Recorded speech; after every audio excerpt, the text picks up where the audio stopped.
everyone. This is the live SC Collins show. Today, we're going to be on a stage in the politics Discord servers. We'll see how that goes. Hopefully, we can get a lot of interaction today, talk to some people. The topic for today is how old is the universe? So, if you have a particular belief about that, you want to be SC'd. SC, by the way, is just a way of talking about beliefs, examining beliefs, potentially asking critical questions, but in a cordial manner. So that's really the purpose behind it. So we don't have to talk about the age of the universe. We can talk about another claim if you have it and you would like to make it. Or if you have any questions about SE itself, those are some potential things that we could talk about. You can go to the Discord server in politics and raise your hand, which we'll share a link to uh, on the YouTube page here in a second so that you can access it.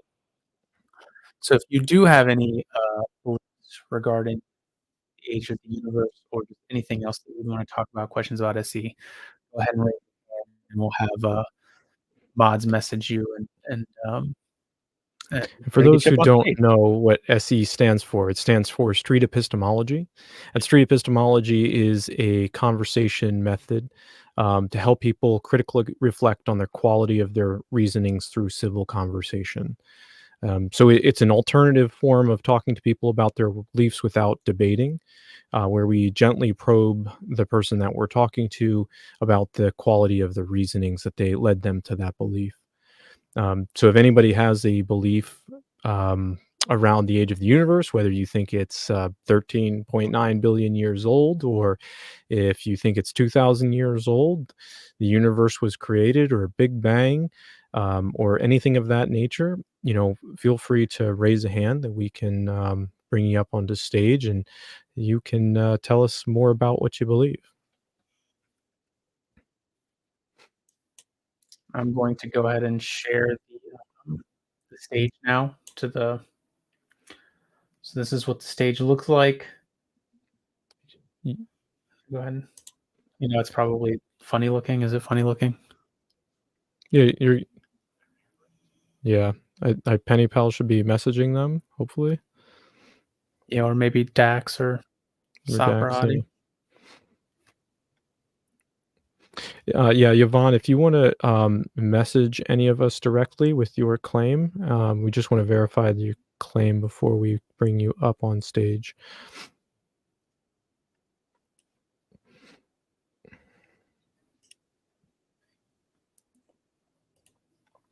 I gotta turn my volume up.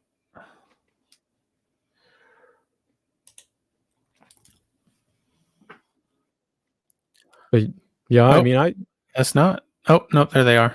They're still here.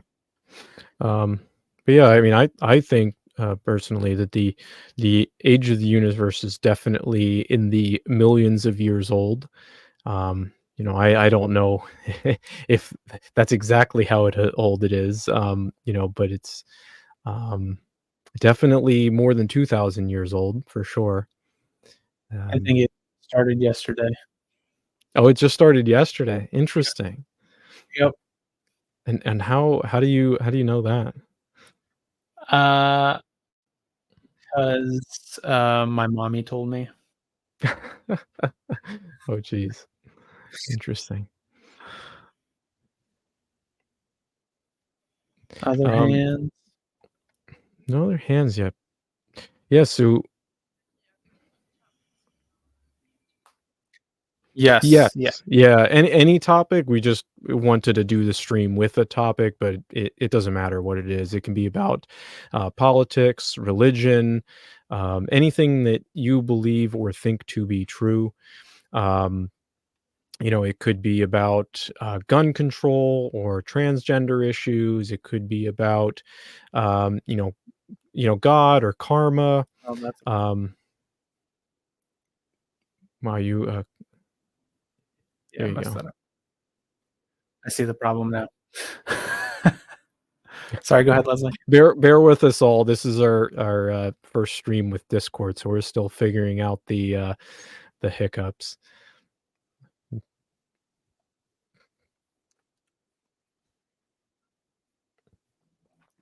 No, we were Sorry? just waiting for a message from them so that we knew what the claim was.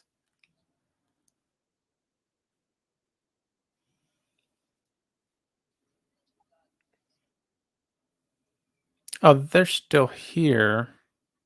Do you Is that wanna a bring them up? Yeah, go ahead. Bring Yeah, him let's up. bring 'em up. Um, alright, Yvonne, you still oh, I guess they declined. I guess they changed their mind. Okay. I did, and I don't know if they denied it. Oh, they can't yeah, you guys can't hear, Leslie because they are in the Discord. If you guys would like to anybody can go into the Discord stage, and then they can, talk and interact with everybody that is in the stage. It's just the stream is not, sharing the wait, is not sharing the audio of that could be a problem. We Uh, should be able to hear that's something Leslie. I can fix. That's something I can fix. Just a moment. Hold on. Oh, I just got a message from somebody that invites are kind of broken on mobile, so that could be the issue why Yvonne is not able to get up. Yeah, they can only hear us too. Um, yes. And I'm gonna stop screen sharing just for a second so I can figure out how to do this.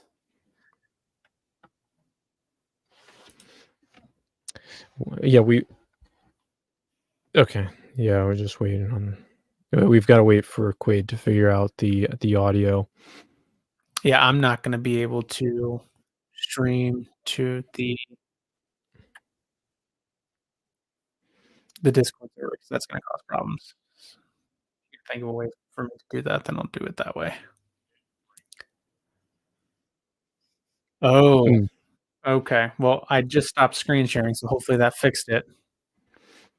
Thoughts Upon a Time, are you able to, hear, the people in, the Discord?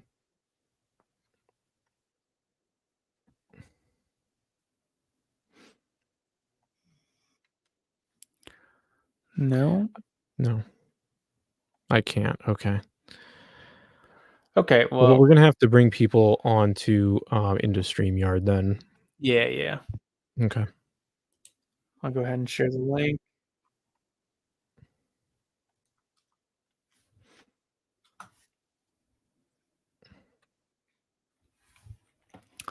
And if we can pin that. Okay. And I'll put it in the street epistemology text chat here. Yeah, if anybody wants to join, go ahead and just give that a clink and we'll bring you onto the StreamYard. Raise your hand or on the you can still raise your hand on the Discord if you want, or you can, if you are watching this on YouTube, you can click the StreamYard link, come up through StreamYard. So two ways. Two ways. I'm going to drop this down just for a minute. Yeah, some other complaints that we could explore are things like the universe is expanded from a hyperdense space. Um, their Earth is roughly 4.5 billion years old. Let's see, the sun is the center of our solar system. Um, let's see. You reading them? Yeah, I was just reading them. Uh,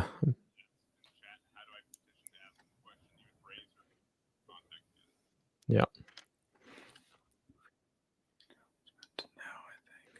thank you. Okay. Yeah, I don't know if you have you already done the announcement, Taco? I would say Yeah. yeah. All right. Okay. Yeah, okay, I got an idea. I figured it out. We'll pull up the stage if somebody actually gets on stage. How about that? That makes sense. Okay. but, I think somebody was saying they couldn't hear. Okay. Yeah, they're not it's because I don't have it pulled up right now, but once somebody comes on stage, I will share the screen, and then I think I have to hold on, share screen.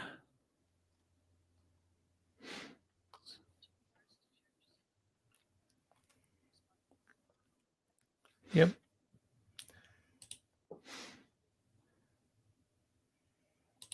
Oh, we got another one, Logic Dog.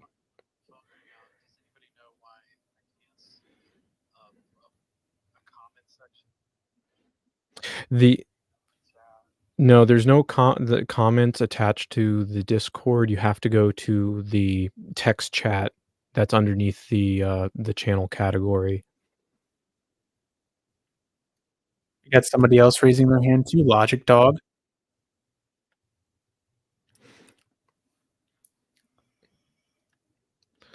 Yeah. I guess I have to do it this way. Okay. Um, Okay, I gotta do it this way. so that we are doing the street epistemology Okay.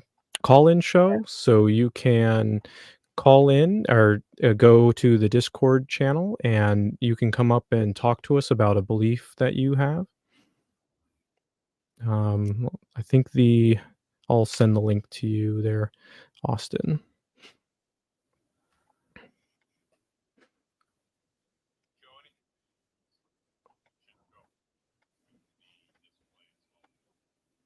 Should I Okay. pull up Logic Dog?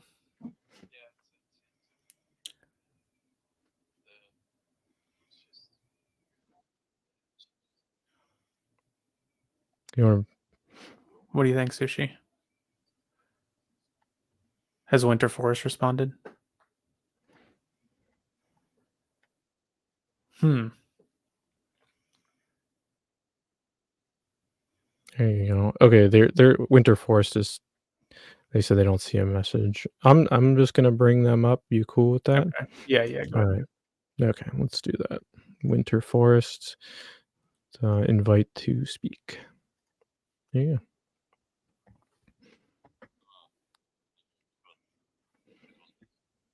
Yeah. Good.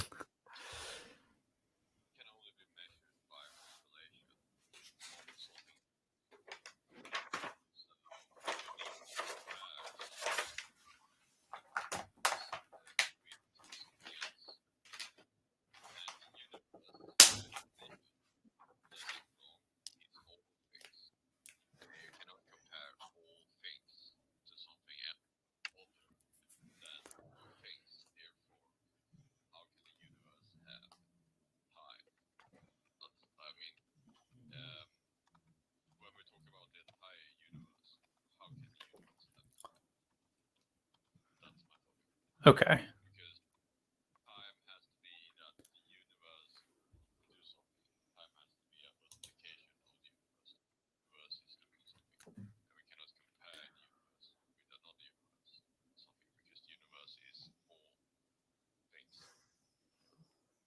Okay, so the claim here would be that we can't know what the time of the universe is, or the age of the universe. Is that the idea?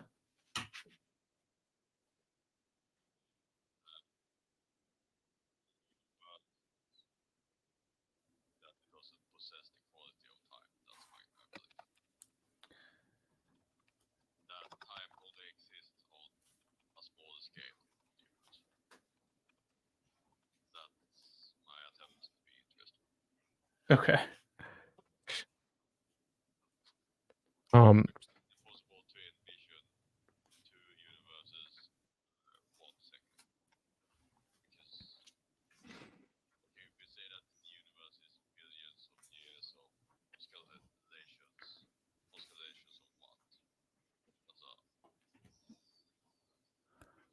Gotcha. d Sorry. Go ahead, Sushi. Winter Forest, would you be interested in joining us on StreamYard? Apparently, we're having some issues with getting the audio over to our streams. Would you be okay with that? Okay.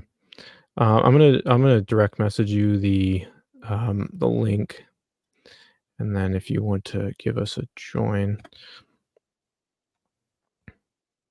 I sent it, like I said, a direct message. Are you able to see that?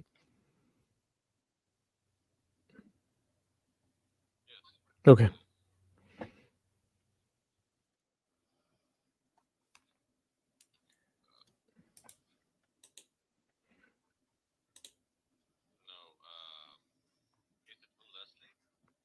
Okay, Leslie should have sent you, yeah, either any of the stage mods here. So Leslie, Dax, Sushi.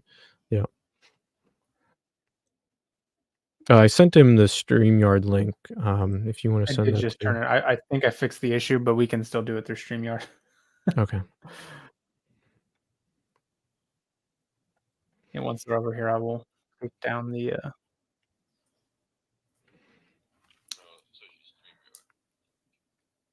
You got cool.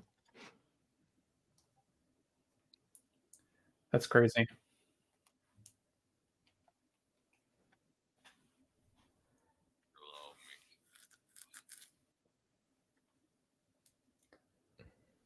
Okay. Now the good thing about StreamYard is you don't have to create an account. I'm going to stop the screen share really quick. Okay. Yeah, it sounds like a good plan. Thank you everybody for being patient with us while we're figuring things out. Yeah, we'll have it. I would say within the next week or two, we'll have it down. Getting Yeah. so many messages though. That's another thing too. I got to keep in mind. Yep. Yep. Okay. I I'm gonna tried turning it up. So maybe that will just be our backstage then, because Yep. I'm gonna message Logic Dog. I just sent you a DM as well with the StreamYard link. So once we get Winter Forest in here, if you want to come into the StreamYard, and as soon as we're done with Winter Forest, we'll bring you in.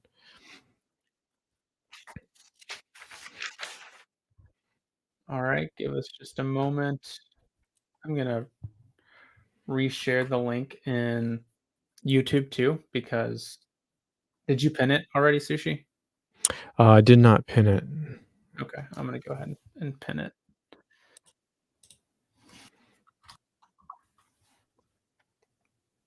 Beautiful.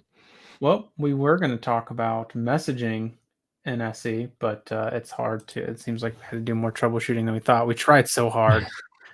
we Yeah. we tried so hard to pre-prepare, but I guess there's just some stuff you can't test. Yeah, until you go live. Yep. All right, Winter Forest, are you able to get into StreamYard? We don't quite see it yet.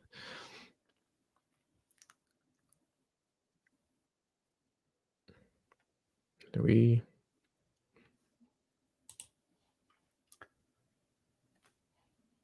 Winter Forest, you still there? They might be trying. Let's see. Show chat. Okay.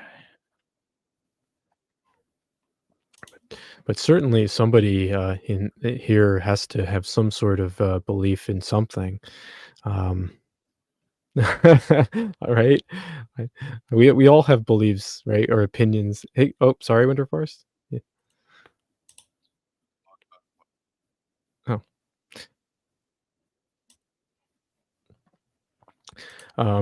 but yeah, I think there's a lot of political issues, right, that we could be talking about. If you want to talk about that, it could be um, gun control or abortion. It could be, you know, like Palestinian spirituality, Israel. time crystals, essential oils, you know, uh, yeah.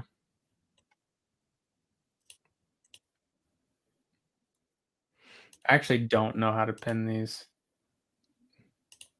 All right, Dingus Um, Kitty. I'm gonna send you a message as well with the link. Really, there we go. Winter Forest is with us.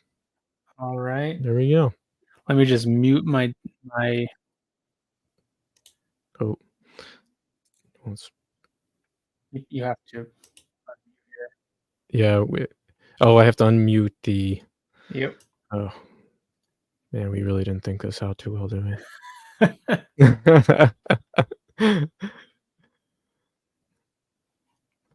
All right, Winter Forest, you with us?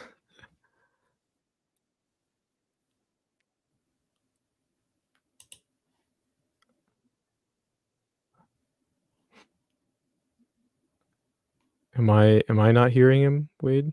Quaid? I'm not hearing him either. Okay.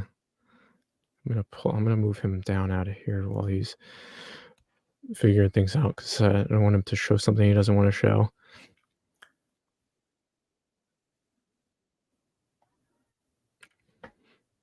There we go.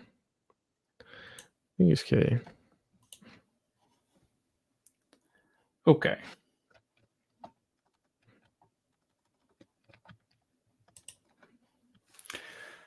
Jiminy. Okay. Yeah. He's got to fix his mic. Okay. And then so potentially Dingus Yeah, Kitty. Dingus.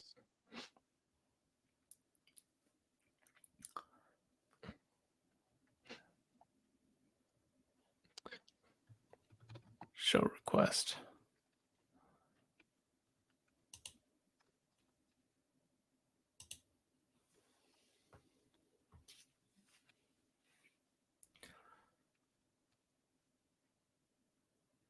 Uh-oh. All right, how do we get rid of this? Oops. Yep. Not what I just did. I think you're gonna have to do that through Twitch. I don't know. I'm sure I could think of a joke, but the ones that come to my immediate mind are not very appropriate.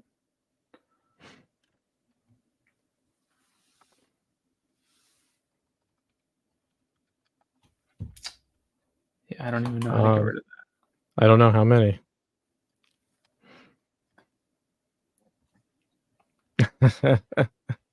What is it? How many street epistemologists does it take to change a light bulb? How many? I don't know. How do you know that you need to change the light bulb? Oh, okay. Yeah. That is a nerdy SC joke right there. Oh boy. Yes, please. Anybody that has a belief. Oh, there we go. Yeah. I guess Dingus Kitty wants to just be in the Discord. There's no way to make that work. Yeah, at the moment, unfortunately, we need people coming into StreamYard. Yeah. Yeah, we already shared it. Okay.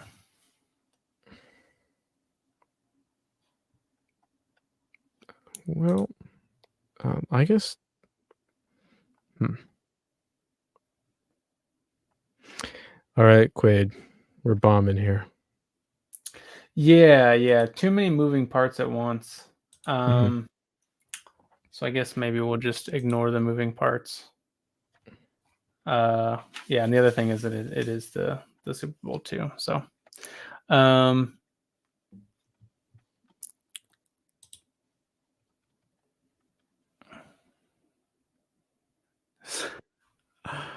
yeah. Okay. Hey, there we go. There's Dingus Kitty. Ah, thank you.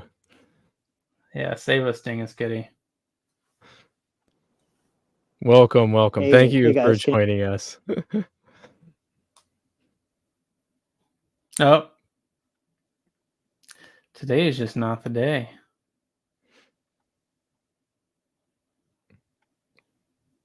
It is not. Okay, that's about right. That is, at least the universe is consistent. All right. So, yeah, we just did a stream earlier today about the ethics of street epistemology. Dingus said he can't. We couldn't hear him. No, we couldn't hear you. No. Oh, I guess he can't hear me. What? Too many moving parts, man. I could hear him. Talking about in StreamYard? Yeah, on StreamYard, we couldn't hear him. Yeah. We do have a topic that we could talk about. I mean, we could talk about messaging like we were talking about earlier. Oh, there's Winter Winter Forest back Forest is again. back. Let's go Dingus ahead. Kitty, yeah, we can hear you on Discord, but we have issues with routing audio to the live stream that we're doing. So unfortunately, we have to get people into the StreamYard. Sorry, we originally. Oh, are you still listening to that? Winter Forest, can you hear us? Okay, well, I don't think we can hear you. Yeah, what's going on, man?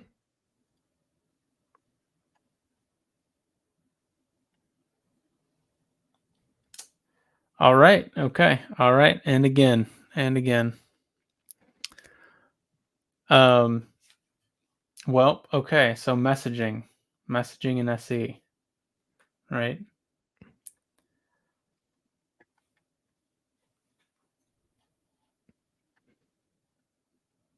Someone wants to test it. Yes, me too. We are having major audio issues because me and Quaid are able to hear each other in StreamYard, but not in the stage.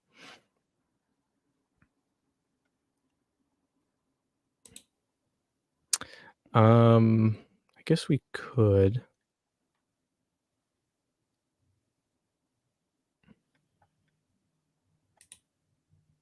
I'll just double it up. Okay. We had a tester, but they're now gone. You wanted to, okay. But the idea faced stiff opposition. Oh, okay. You wanted to get Viagra on the free medicines list in Australia, but the idea faced stiff opposition. I feel like that wouldn't be. I understand that's a joke, but I feel like it wouldn't be that difficult.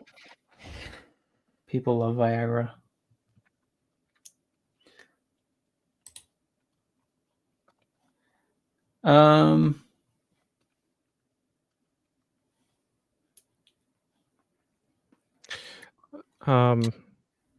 Leslie, could you join us in the StreamYard just so we can do an audio check? Because I know we tested before we came on here and it was working.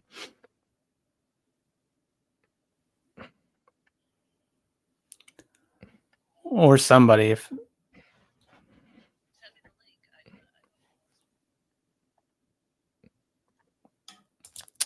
let's see. I'm messaging it to you.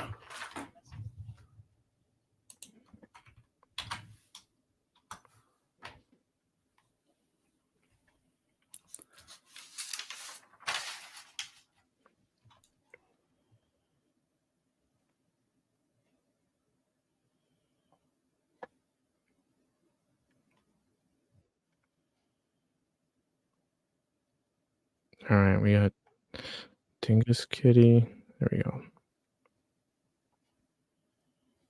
Let's just try. No. Hey, Dingus Kitty? Yeah, can you hear me? Yeah, we can hear you. There we go. Okay. Wow. Success. That was terribly painful. Thank you for bearing through that. Yeah, no problem. Okay. So yeah, what did you want to talk about? What was your belief that you have?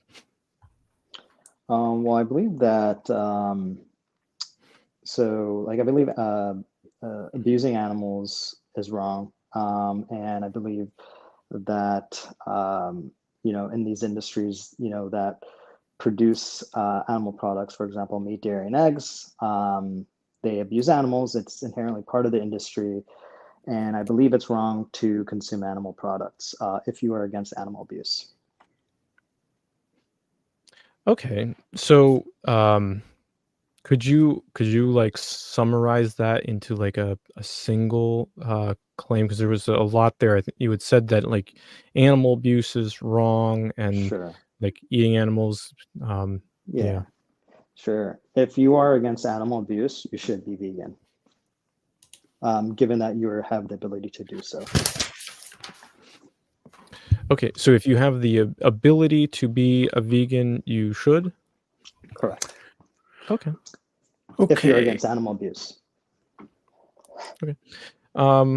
So could you elaborate a little bit more on what you mean by animal abuse? Yeah, I think animal abuse is causing unnecessary harm to basically an innocent animal.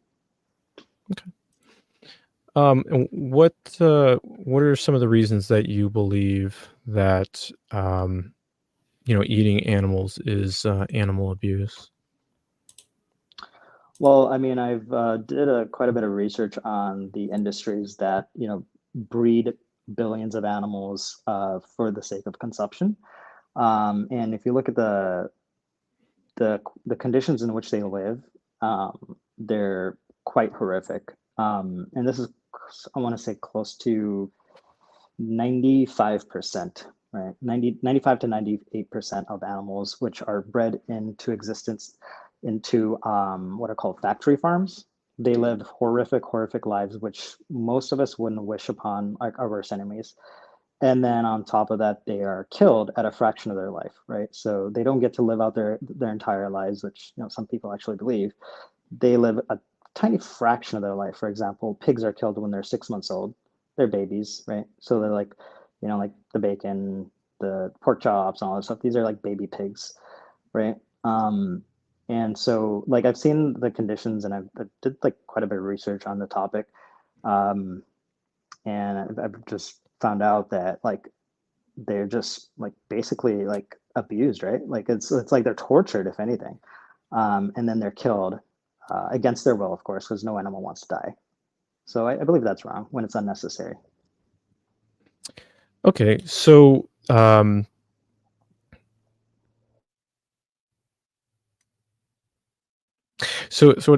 what I hear you saying is that, and correct me if I'm wrong, is you've done some research and some studies about the ways that animals are treated in factory farms, and because of this, you think that it's animal abuse to if you want to eat animals, right? Yeah, like for example, like these are standard practices of what I'm talking about. For example, um, pigs, they have these standard mutilations done to them. And like for example, they have their ears clipped, their tails cut. It's called tail docking, and then their teeth are trimmed, and their testicles are just basically ripped out. And the reason they do, and they do this all without painkiller, by the way.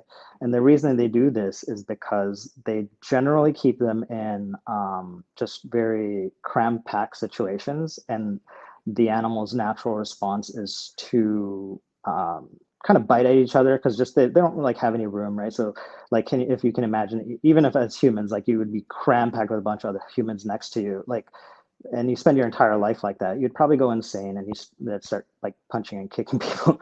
But like kind of facetious there, but like this is what happens, right? These are the animals. What the animals do, they start biting each other. They get mutilated. They get injuries, and ultimately, those injuries translates to like infections and a lot of times deaths. But ultimately, what it translates to, which the industry cares most about, is profit loss. Because of these animals dying, they lose profits. And so instead of giving them more space, what they do is they mutilate parts of their body so they don't get these, they don't bite on each other's tails, for example, or their ears.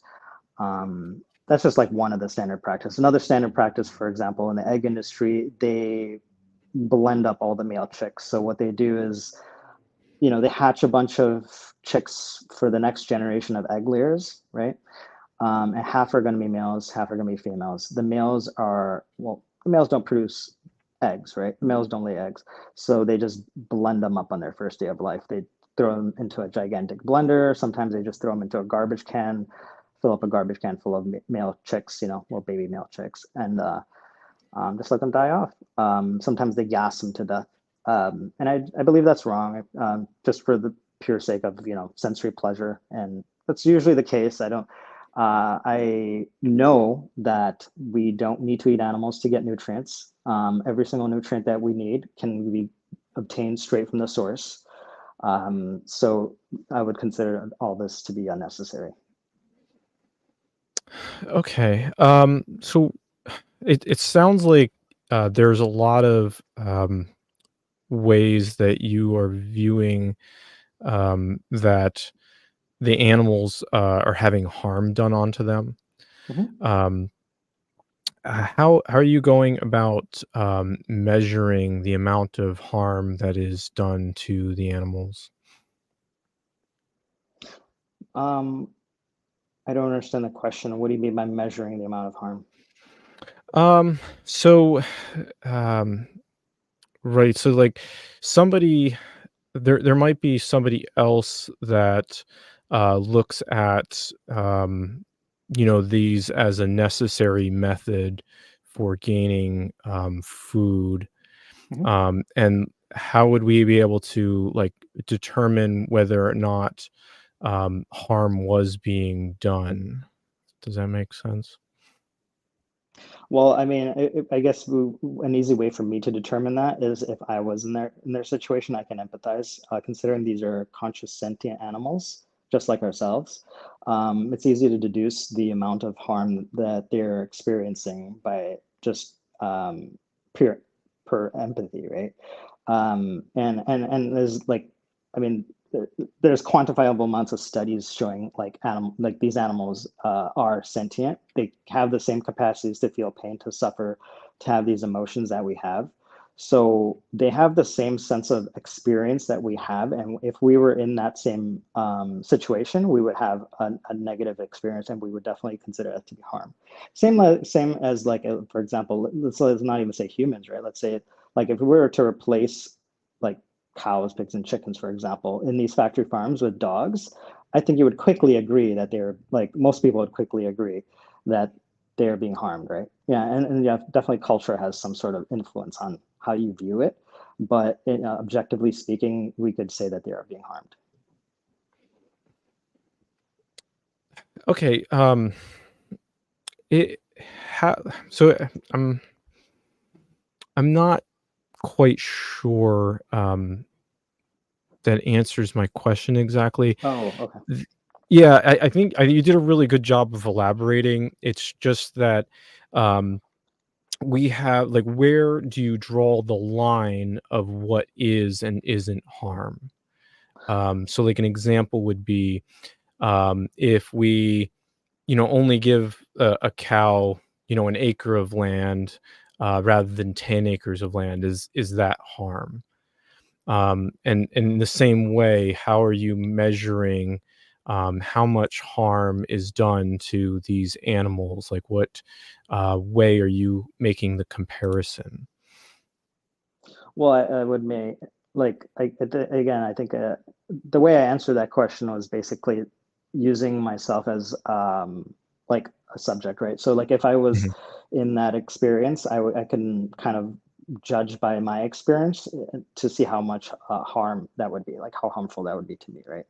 And something like like these mutilations I explained, or like having your life taken away from you, for example. mhm, Like let's just say even they like lived super like thrilling lives on a farm, and like had all their needs met and everything, I would still consider it to be a harm to steal their life away from them, right? Against their will. Like if they're not consenting to like anything, which obviously they can't really consent to it, right? mhm. Then I would still see that as a harm.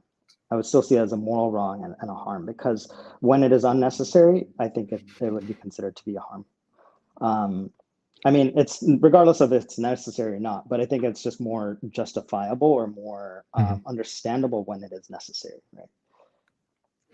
Okay, so if I'm understanding you, is that you're saying that you kind of look at the way they're being treated, and you're saying like from your point of view, this is causing harm. Is that correct?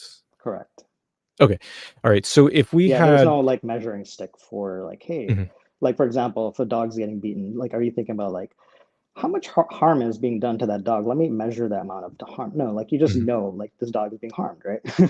Sure. Right? Like, and then you need to stop it. And it's when it's unnecessary, like, okay, the dog's being harmed clearly. I'm not like Mhm. trying to calculate the amount of harm that's being done to the animal. Okay. So if we had these two people, and one of them was, viewing, um, eating or eating animals as it doesn't do any harm because that's how they feel about it, and another person that says no, this is definitely doing harm because like they can clearly feel, and how do we determine which person is correct? If somebody's saying, well, like if somebody's saying, okay, this animal is being harmed and this animal is not being harmed, Mhm. and like, how do we determine who's correct? Yeah.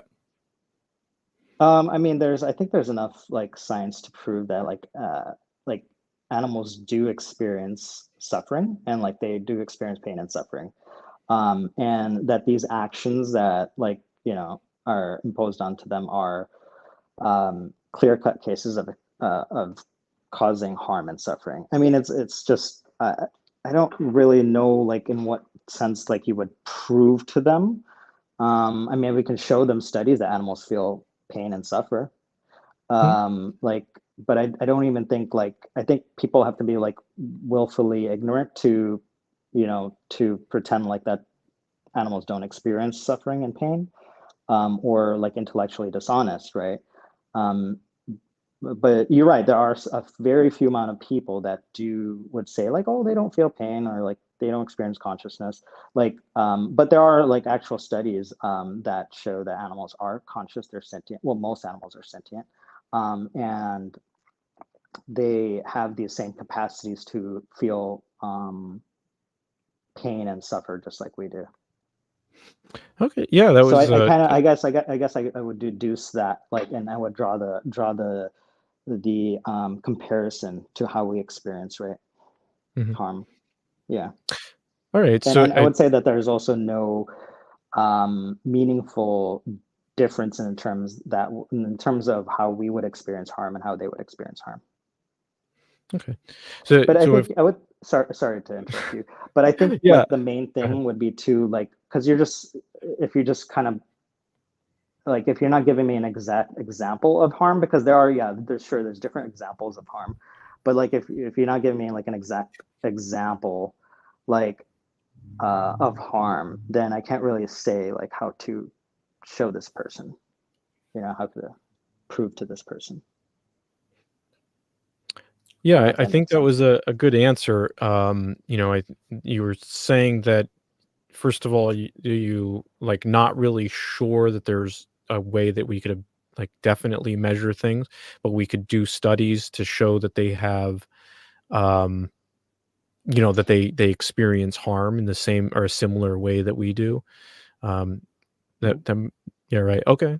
Yeah, Um, and there are like there are studies that show that they experience pain, right? And um like it's kind of again, I would say you would have to be like intellectually dishonest to say like, oh, like having your nose chopped off would not cause like any harm to like an animal, like when they clearly have the same capacities of experiencing pain, having the neurotransmitters and everything, and having a brain and everything to experience these um, experiences.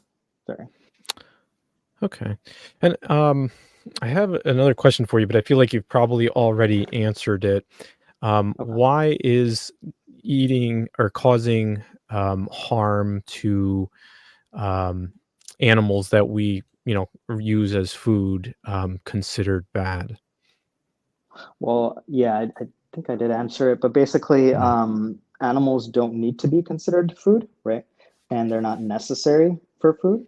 And in that scenario, because I mean, humans can be considered food. Like we could make anything food for that matter, right? Like anything edible could be food. But the sense that there's a moral implication when we're basically breeding billions of animals, enslaving them, essentially torturing them, and then stealing their lives, from them at a fraction of their life, right? They're not living out like wonderful long lives and stuff like that. Like they're generally like, and like if you like again, if you would replace it with a dog, like most people would agree, like if just change the species of the animal, that because people are quite conditioned to think it's okay to like do all these horrible things to cows, pigs, and chickens, right? To like enslave them and kill them. But if you were to change the species, like, and say like, oh, there are cats and dogs in there, like people can have a like I feel like people would have an easier grasp on the issue at hand, right? Like people would have a what's the word I'm looking for? They they have like I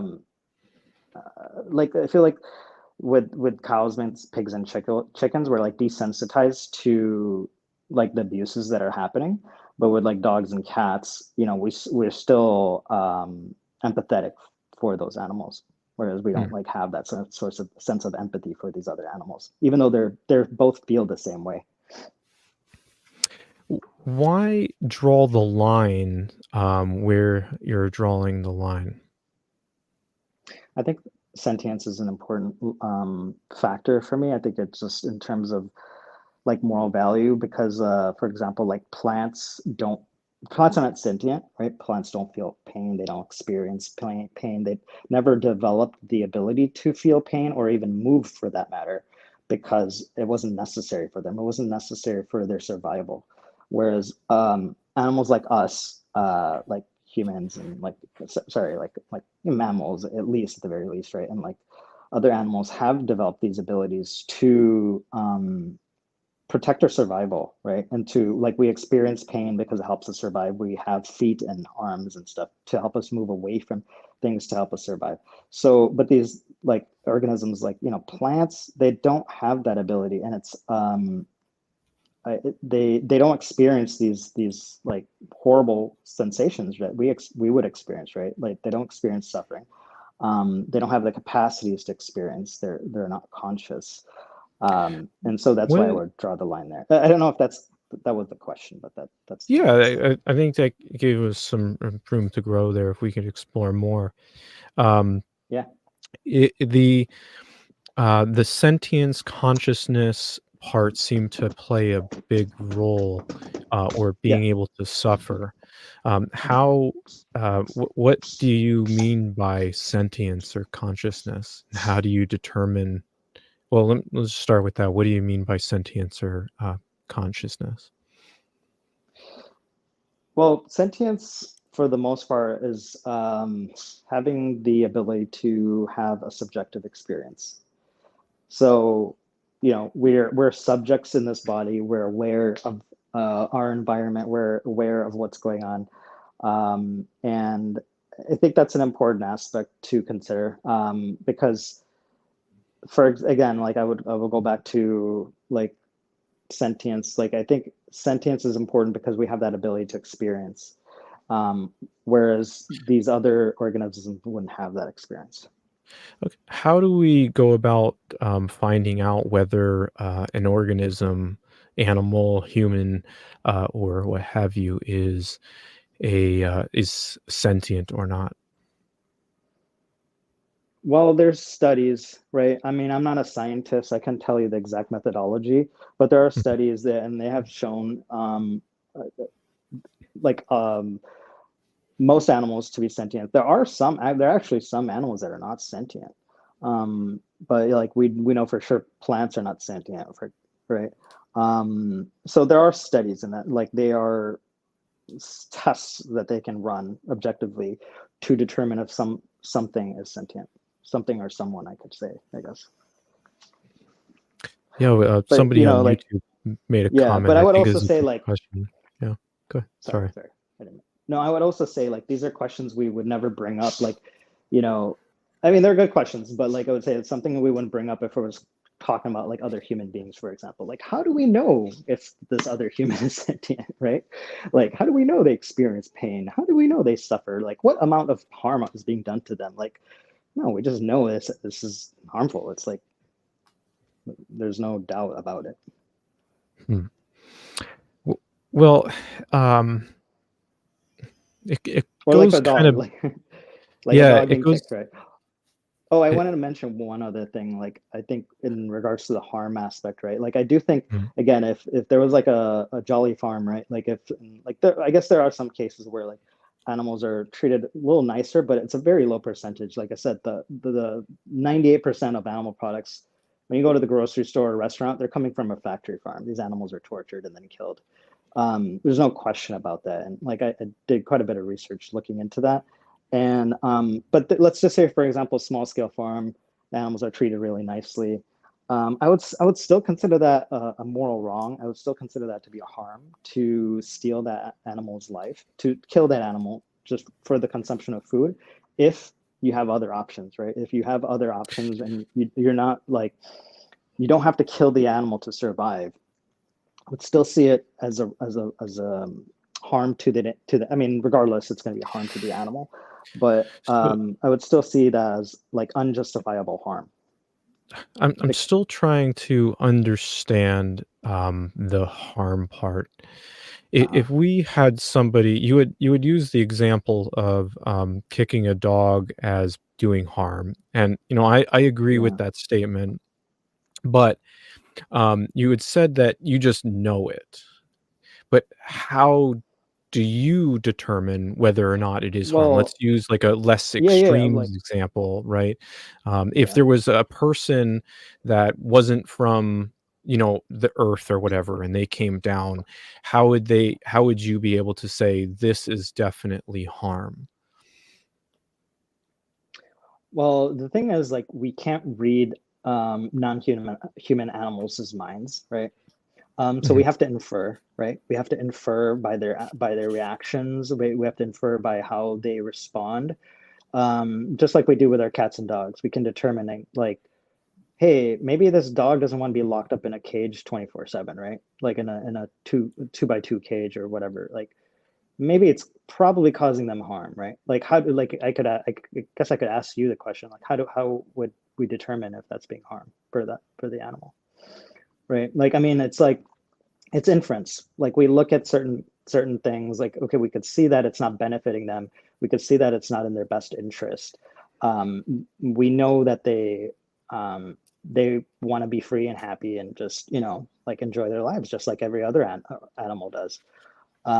So that's how, like I would say, like when you're asking like how do you know if it's being harmed, like I mean you can infer certain things like I don't know, like what was your scenario with the dog? You said something, I don't remember. Yeah, yeah. I was just gonna say like a less extreme example. Like maybe you have a large dog that lives in a really small apartment. Is Oh that yeah, yeah, yeah. yeah, like, is that harm? Like, how do we Well, determine whether or not so that's harmful? yeah, I mean it's questionable. Like so the best way to for me to look at it is what's in the animal's best interest. So if the other option for the animal was to be stuck in a cage in like say for example shelter, um, and that was their only other option where, versus your apartment, which is I don't know, like a reasonable size apartment. Given that you probably have to walk the dog every day, I would say it's probably a less. It's probably not a harm because you're also taking care of the animal, and you're giving them walks and stuff like that. So like I would say that's probably fine. Like I don't see that as being a harm, and you can again like you can kind of infer from how the animal's responding. Hmm. Go ahead.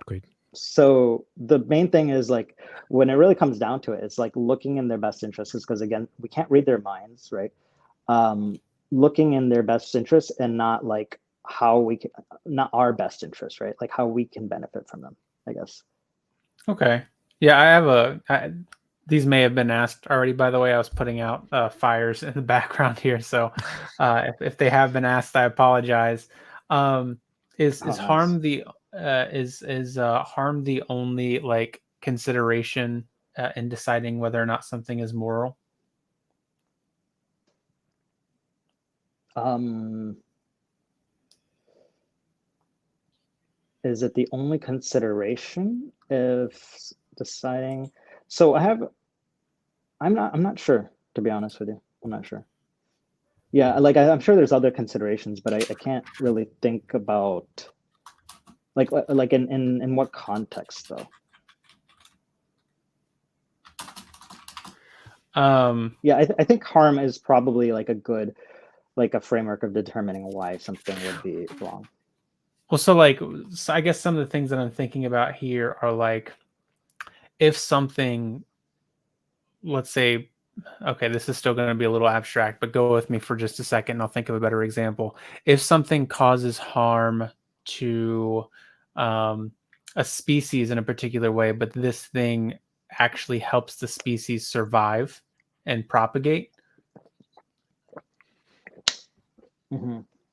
Yeah, is that still considered, is it now moral to do that thing? I'm still like determining my like moral, I guess you could say moral framework, right? It's not a like solidified thing for me.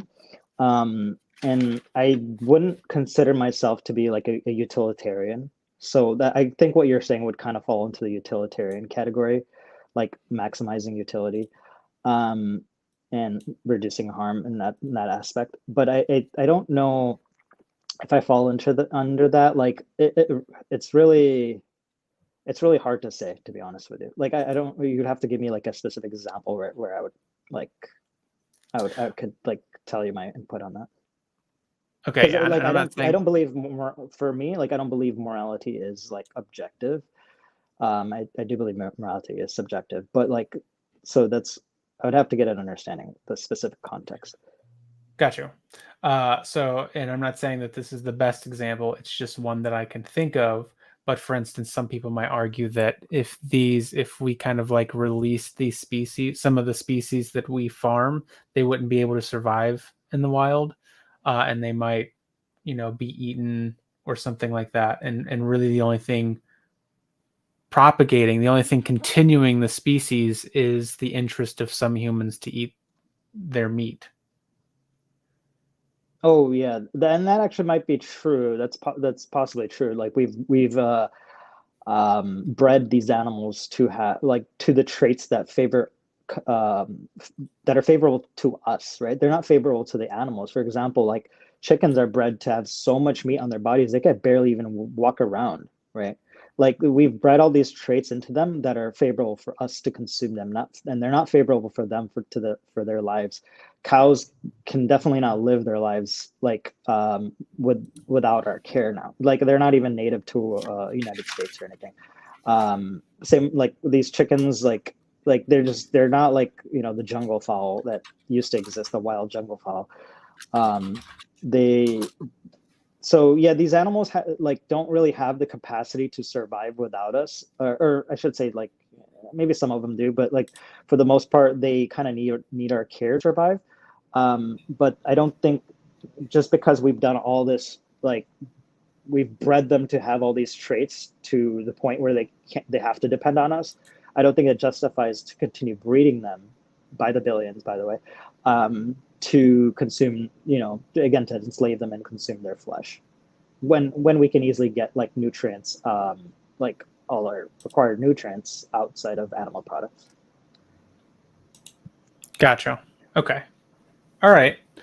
I think that pretty much answers the question I had. I could probably ask it multiple ways, but we do have another caller here, but I think we should bring them up first to see if we can actually hear them before finalizing the conversation with Dingus Giddy. Does that sound good? For sure. Yeah, for sure.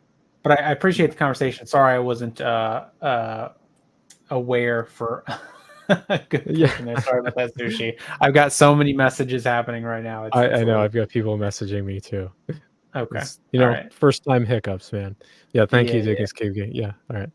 Hold on, just stick around. Stick tight for a second, Dingus, because I just want to make sure we can actually hear Winter Forest.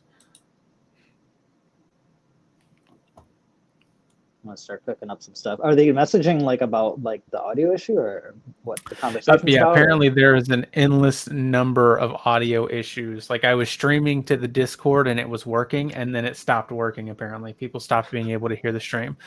So it just, sucks. I guess that it's on just, Twitch and Facebook and Twitch. So or X. So multiple platforms, multiple audio issues. Yeah. Oh wow. Winter Forest, are you with us?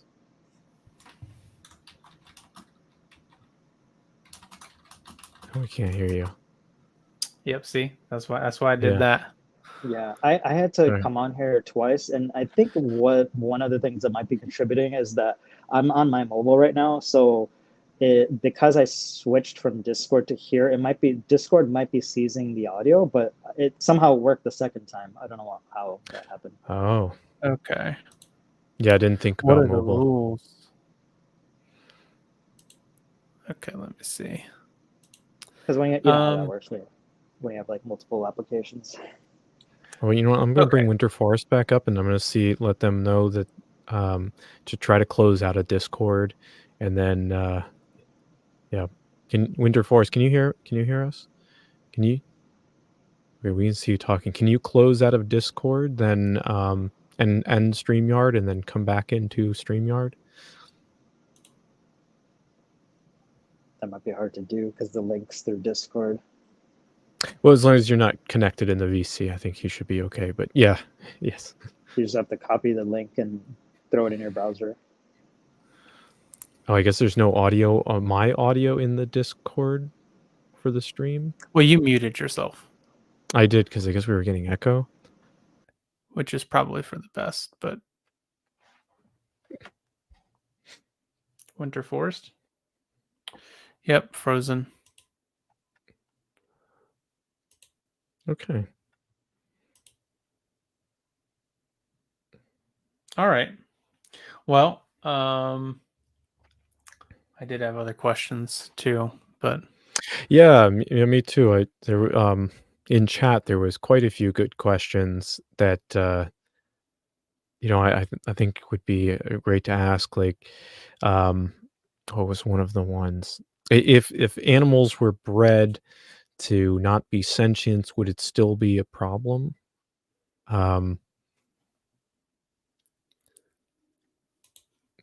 Let's see what. yeah, that is a good Yeah. question. Mm-hmm. Or levels of sentience. Like, what if we found out that trees were sentient, or we found out that plants were sentient, or that sentience exists on all levels? Because then, what would be the ethics there? Oh, all right. Winter Forest is back. All right. Still no audio.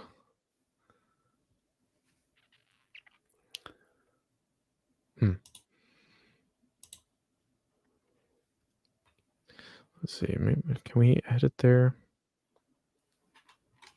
I don't think it's anything on our end. No.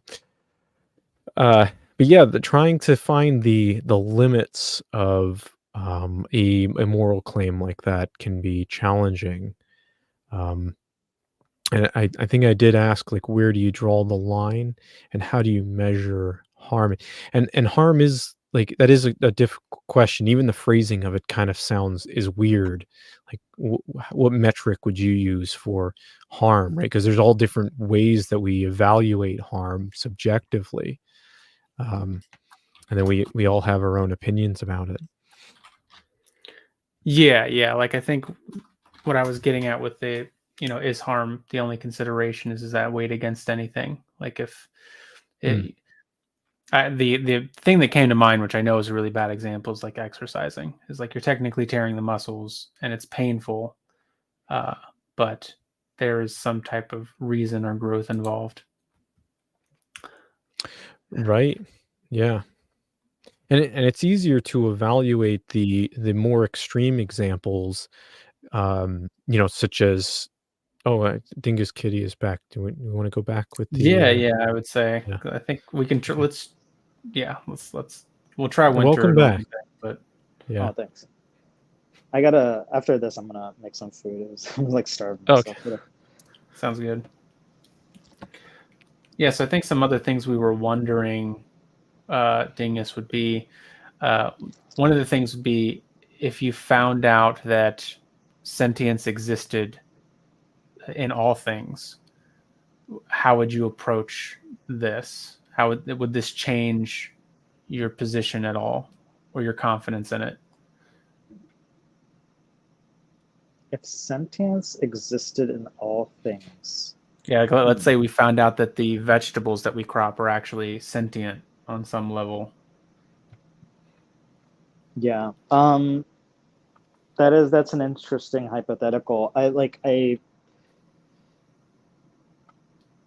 don't know. Yeah, I don't know how that would change my position. Because I would still, and then if that was the case, then I would like, I think you mentioned this. I would consider like levels of sentience. Well, I mean, I still kind of consider levels of sentience, because, you know, I would still say I would probably revert to consuming like crops, right? Because I would still see that as probably like a lower level of sentience and the least amount of harm. Considering that I would have to still like eat to survive, right? Like if I had Yeah. to eat to survive, then yeah, I would still, obviously I would still consume like plants, and in the sense that they would probably have a lower level of sentience. So I think for me, I think there's like levels of like I mean, there's obviously levels of moral value, right? And so like I would still say that the plants would have like the least, or a lower level for that matter. In order, Okay. like it's like saying like, I mean, like I don't know what the question's referring to specifically. Could you rephrase the question, please? Yeah, it is. If we found out that sentience existed on like all levels, like even at the atomic level, so this would apply to things like plants or other things that are consumed. Would this Mm-hmm. change your views or position on this topic so far? Oh, Or yeah. no, because I would still consider experience like harm, as an experience, right? Even though they're um, maybe sentient, like somehow they're magically sentient. But I think one of the capacities to experience harm is sentience, right? So I don't, you know, suffering for that matter, is sentience, and I don't think that these like plants and some animals, for example, some people, there's like a debate about oysters if they're, you know, if they experience suffering or harm. Um, and so there are also other questionable animals like insects, which we don't really know, like scientists don't really know the level of sentience for insects. But like animals that we do know, like sorry, I'm kind of getting derailed. You're right. Yeah, I just don't know. Like I just don't know enough. It's like, and then like, you know, like at some point maybe like AI is going to be sentient, right? But I still probably want to assign the same moral value that I would Mm, that to someone that experiences harm like we do, right? okay. Gotcha. So just to make sure that I'm on the same page with you on the last bit there, the idea is that if you would apply this to AI if we found out that there was sentience that is comparable to our own. That's, you know, that's a really good question, and that's something that I'm thinking about. I'm not sure if I would have the same moral value to artificial intelligence sentience versus Hmm. human or like biological sentience. I'm not sure, because it's just like I think probably at some point yes, but it's really, yeah, that's like a tricky kind of area for me. Okay. That'll be interesting, definitely, when that happens, if that So happens. what about their sentience? Because you said that it seems like, if I'm understanding you correctly, if I'm not, let me know. But there's kind of one version where their sentience is like ours in important ways, and that would cause you to view the harming of that sentience as immoral. In what ways could they be sentient and you not consider it immoral?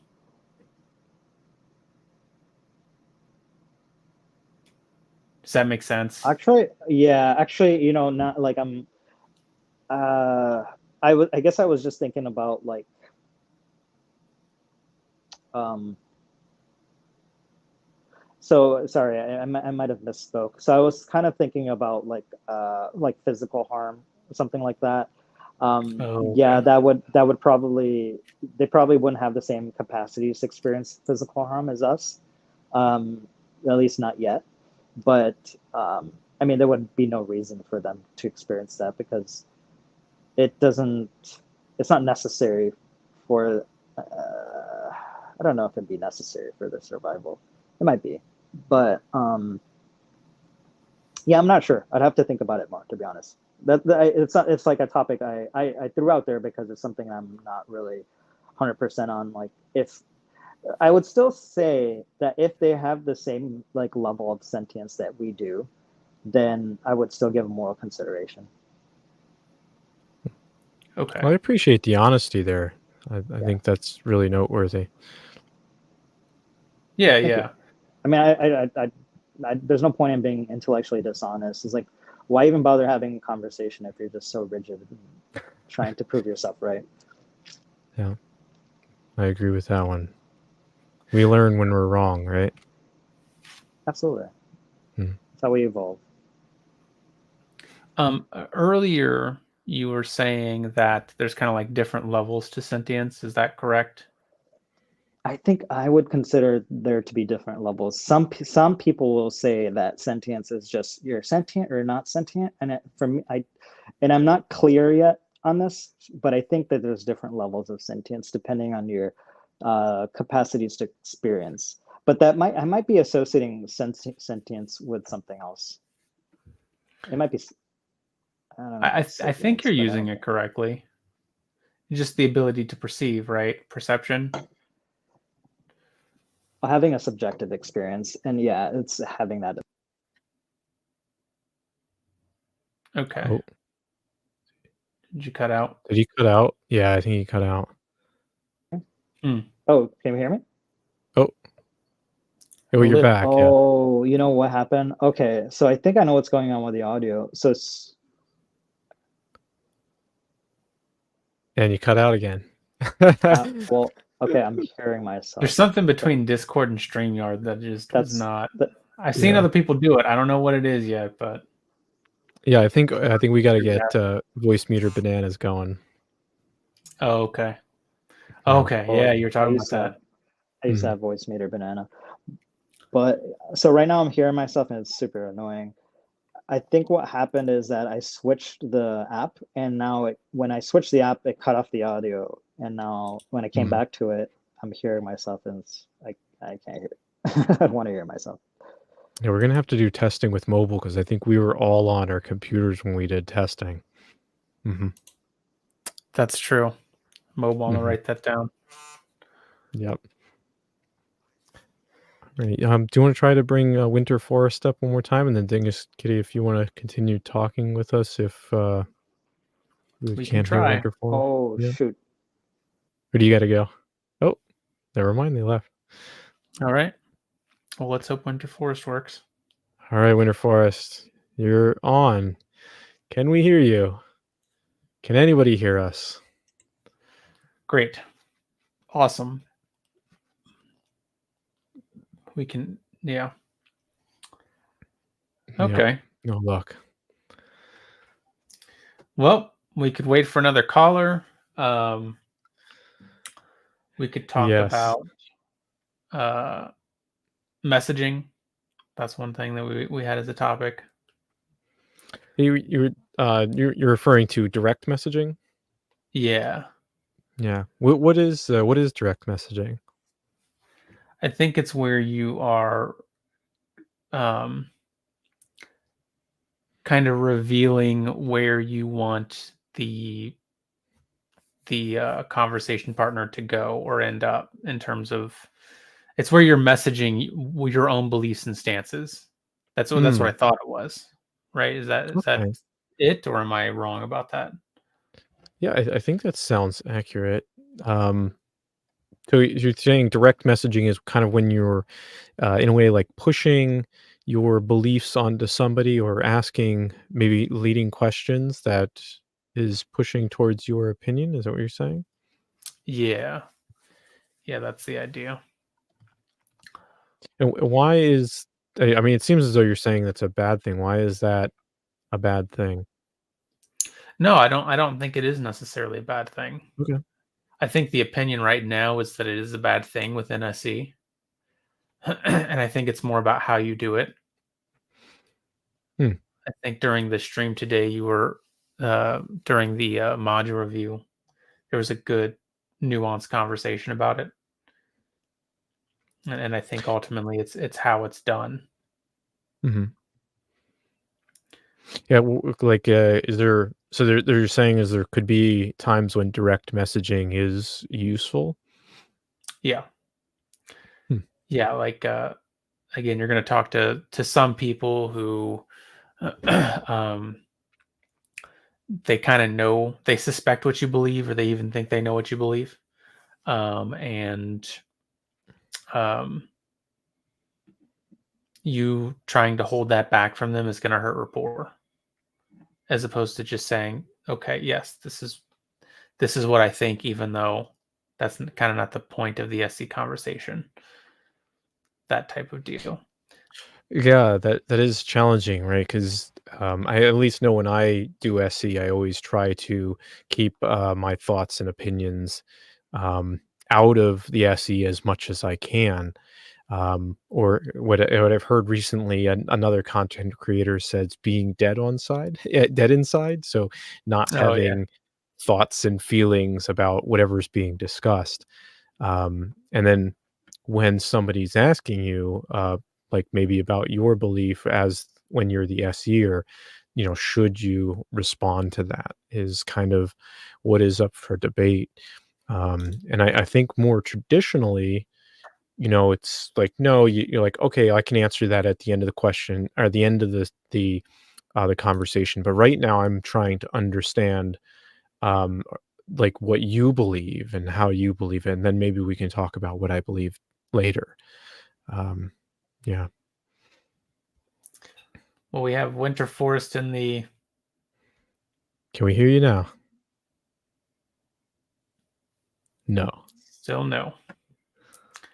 Sorry, Winter Forest. Sorry. We tried. You're trying so hard. Yep.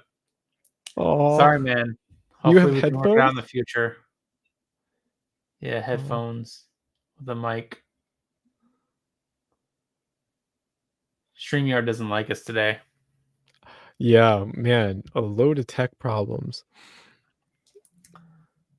but yeah, I don't necessarily. We can talk about the phrase "dead inside." I have issues with that, but I'm sure you do too, actually.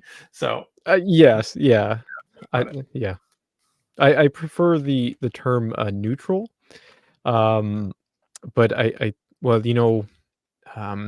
in the stream we did earlier about the module review, um, for the course Navigating Belief, which, anybody who's unfamiliar with street epistemology, there is a free course, online that's available. You can go to navigatingbelief.com and, learn how to do street epistemology. I mean, you could do it in a single day, and you get a certificate of completion.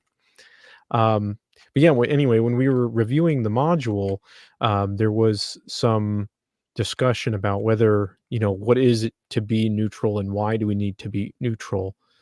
Um, and I think what was important is having epistemic humility and civility is really the two main forwards, and you don't necessarily need to be quote unquote neutral. But when I use the term neutral, I mean it's about not imparting, or as much as I can. There's no way for me to not be biased, but try to remain unbiased as possible and keep my own feelings and emotions out of the discussion. Right. Yeah, yeah. I'd say it's I even have a problem with the neutrality thing, but I think the second Mm, part I'm on the same page with you about. Yeah, trying to keep your emotions out of the discussion, and the emphasis not really being on what if you have a position, whatever the position is. You can be neutral, but on a lot of these topics, you're not going to be uh, necessarily neutral. But the idea is to focus on their claims And not because you don't want to focus on your own, just because it's kind of easier to do it that way. It can get really mucky if you're dealing with multiple claims at a time. And the idea is to allow them to explore their thing and not have it be centered on you or focused on you. Right. It's supposed to be a collaborative conversation to understand the interlocutor, right? Um, the trying to really reflect on what they believe and why they believe it and how they know it's true. And the important part of like being epistemically humble is that it allows you, while evaluating or helping them evaluate their reasons, is it can change you too, right? And this has definitely happened for me in SE conversations. um, at Humanity on, I've had a conversation with them, and after the SE conversation, it's like, you know what? I think we have more common ground than I would have previously thought. And like an hour before, we were having more of a debate conversation. We switched to SE mode, and then all of a sudden, there was a greater understanding for both of us. And that's why SE is important. And you need that active listening, and you need to keep yourself out of it so you can hear the person. Yeah. I think you can end up sacrificing the authenticity if you focus too much on that, or even the perception of being deceptive. So to me, it's like I was saying, like, and I think it's just one of those things that SEers have to fill out for themselves. But for me, it's like, I'll say, if somebody asks, I'll say, yes, this is what I think, or I'll maybe not intentionally be vague, but give them just enough to convince them that I'm not trying to be evasive. Like, I'm not trying to focus on them and ignore me and be and avoiding scrutiny myself. That's not what I'm trying to do. I'm fine with saying this or that. It's just not generally how an SE conversation goes. So something like that. So I'll give them just enough to convince them that I'm not doing those things, so that we can. Yeah, and I guess it really depends on the question that the interlocutor is asking. Because there is definitely times where I do answer their questions, but then there's some that I don't, and it's like, well, I'll answer that one at the end. And the reasoning behind it is because you don't want it to um, influence the answers they're getting, right? Because if I'm having a conversation with somebody and I know their position, I'm more likely, if they disagree, to present my things as arguments rather than just what I believe, right? Or they could be making the assumptions about what my position is, and then giving those, arguments based on those assumptions rather than just reflecting on their own reasoning. True. Well, I say we could try Winter Forest one more time, and then. Can we get you there?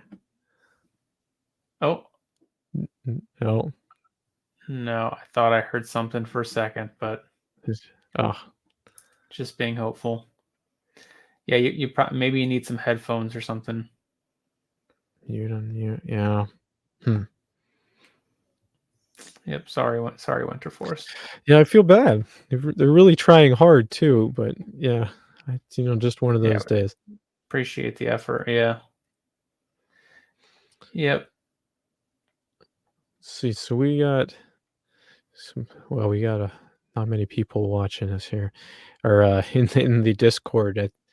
But anybody who's watching the stream, or know anybody, or just wants to come up and talk about street epistemology, you don't even necessarily need to have a claim. If you just want to discuss the hold on, I'm hearing myself, or just want to talk about whatever. Yeah. Can we talk about the thing that I had questions about that? Oh, or do you not want to do that? Sure. What was it exactly? Okay, so the idea was that. Oh, Chats in the park. We got somebody. We'll Let's- hold let's- off that let's for go with later. that. Yeah. Sure. What was it exactly? Whoa, Okay, so the idea was that I'm hearing my double. Are own you voice. hearing? Yep, Yeah, there we yeah. go. I think they're watching the video. Chats in the park. Do you want to mute the video and you're up on stage? Oh, Okay. All right. Chats. well, mute the video and Yeah. Can you hear me right now? we're still hearing you. You're watching the stream. You're gonna have to exit out of the stream or the Discord before you unmute here. Okay. Okay. Well, if they do come back up, maybe, I don't want to start Um, this conversation because once it starts, it's gonna be hard to not.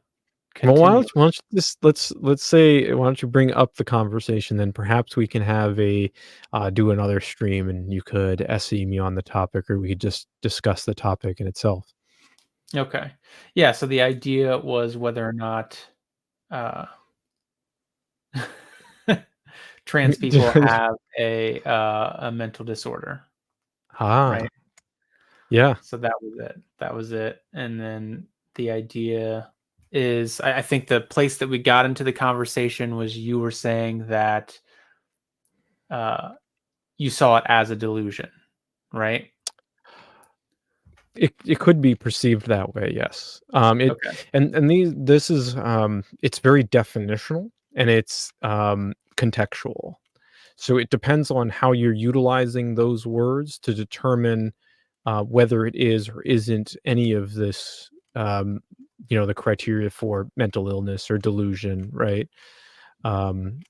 And like somebody who identifies as non-binary and transgender, like I don't think I have a mental illness, but in the same sense, yeah, I do, right? But Oh, okay. it's a matter, but it depends on how you're classifying it.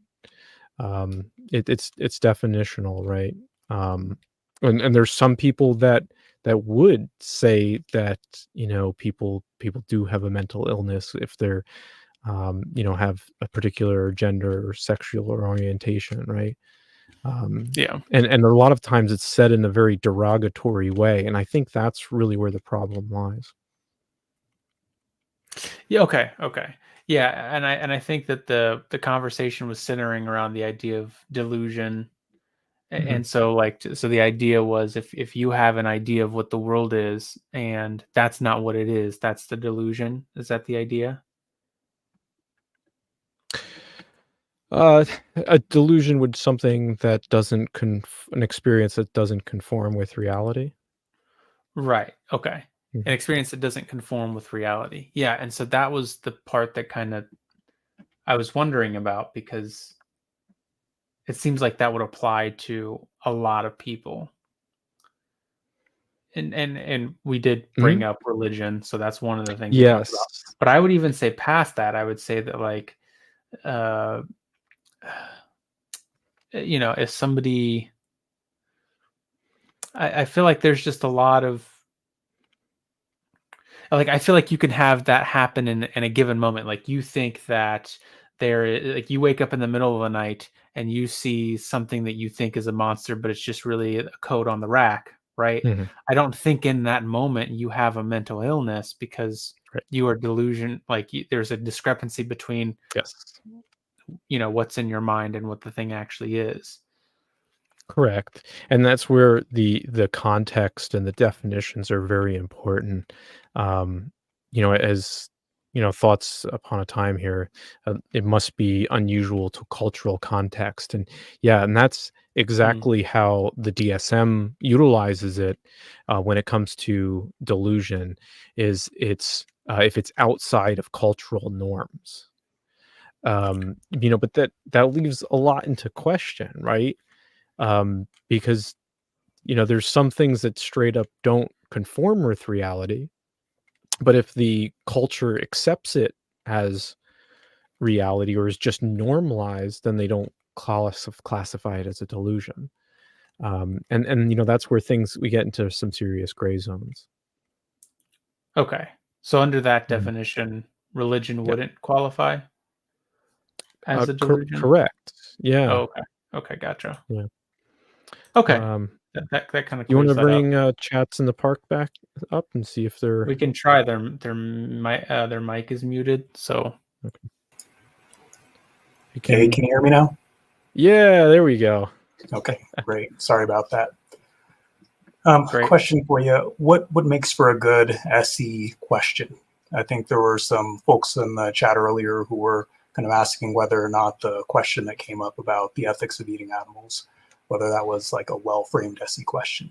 Are there things that you look for in trying to identify a well-framed question or elicit one from the interlocutor?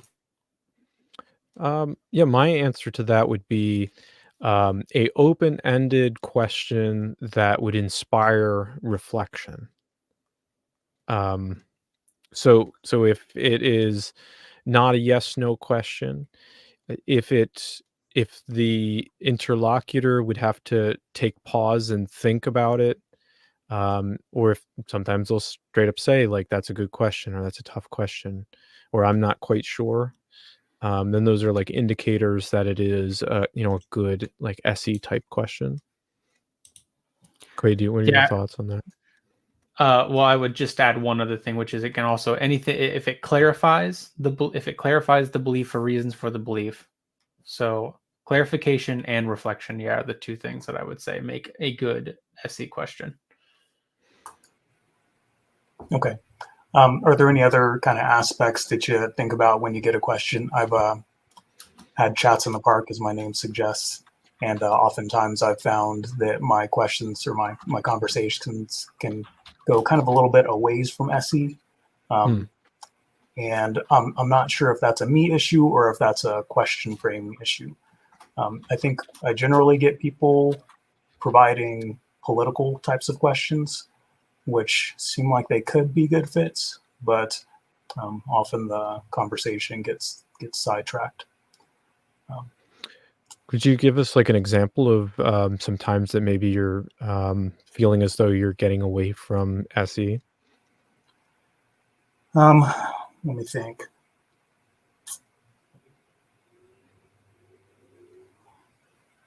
I had a conversation with somebody about the existence of, or I guess whether or not faith is essential for morality.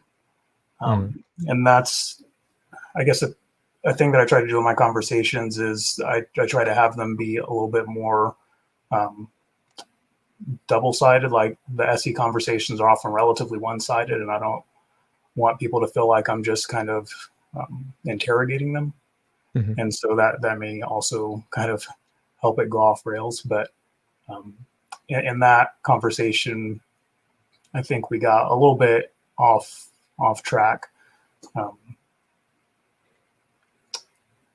Yeah, that is no, that's good. That is the difficulty of having or making it double-sided, and that's what we were discussing before of kind of keeping yourself out of the conversation, is because it does kind of create the opportunity for arguing or debate. And it's about striking that middle ground, I guess I would say. So maybe giving them some information like Quaid had said, but maybe not giving your full view of everything, and allow them to do the talking. Okay. So it seems like you're striking a balance between giving enough information to establish rapport, but not so much that it kind of reveals your hand or puts people on the defensive if your views are different than theirs. Yeah, I mean, you want to be even careful with phrases like reveals your hand, because it can sound like there's ulterior motives there. Yeah, and I'm sure that's not what you meant, but the idea is still that like you are trying to say enough to convince the person that you're not being like evasive, like you're not trying to avoid scrutiny yourself and focus on scrutinizing them. These aren't the reasons, or these aren't the reasons for epistemology. You're completely open to be scrutinized. It's just you're doing it because it's easier to focus on like one claim at a time, and you're trying to implement a certain conversational technique. So that's the idea anyway. Gotcha. And then one more question. Do you think SE is a good technique for decreasing polarization. Oh yeah. Part of my asking that is that it seems like to decrease polarization, you have to have kind of an open conversation where both people are kind of revealing themselves. And so I'm wondering, and maybe you disagree with that statement, but I'm wondering if SE can be used in a conversation that's a little bit more two-sided, or if it's really more of a technique that's kind of one-sided. If it's two-sided, that is usually not considered an SE conversation. Like, I think that's the strict answer, is that SE is where there is an SE and there is an IL. But I think you can incorporate aspects of SE into any conversation and see positive results. It might not technically be considered SE, but who cares if it's productive, if you're enjoying the conversation and making progress in it. I think those are actually more important than whether or not you're having a strict SE conversation. Does that answer the question? Yeah, that helps. Sushi, Okay. you're going to say something? Sushi. Yeah, I would say more to the point of the polarization. I think it definitely does help with reducing polarization, because the goal is to honestly hear somebody out. Pardon me if you hear a noise; it's my heater. It'll stop in a moment. Is honestly hear somebody out, right? And what creates polarization is when both people are yelling at each other and nobody's hearing. But if you're both hearing each other and listening, right, then there's more time to reach that common ground, because you're actually understanding, and you're not just, oh well, these are the things that are the hot button issues that I heard on the news, right? Let me just spew these out. This is what you believe. It's actually hearing what they believe. And also, for like me personally, having done SE as much as I have, not that I've done it a terrible amount, but it's helped me be neutral, because I'm now evaluating my own reasons for anybody's belief, including my own, and it's showing that, hey, there's lots of people that hold very different views for very different reasons, and I don't know who's right. And trying to be as open to all the concepts as I can, and understanding that we're all people trying to navigate this world. Okay, appreciate that answer. Do you feel like that comes across when you're having SE? Again, because of its one-sided nature, it seems like it limits the ability for your own, I guess, the extent to which you're moved by the conversation to come through. Yeah, that's tough. I guess you'd really have to talk to my interlocutors. I'm not sure. I'm really not sure of that one. I would think so to some extent, but I guess for some interlocutors, it probably doesn't come through.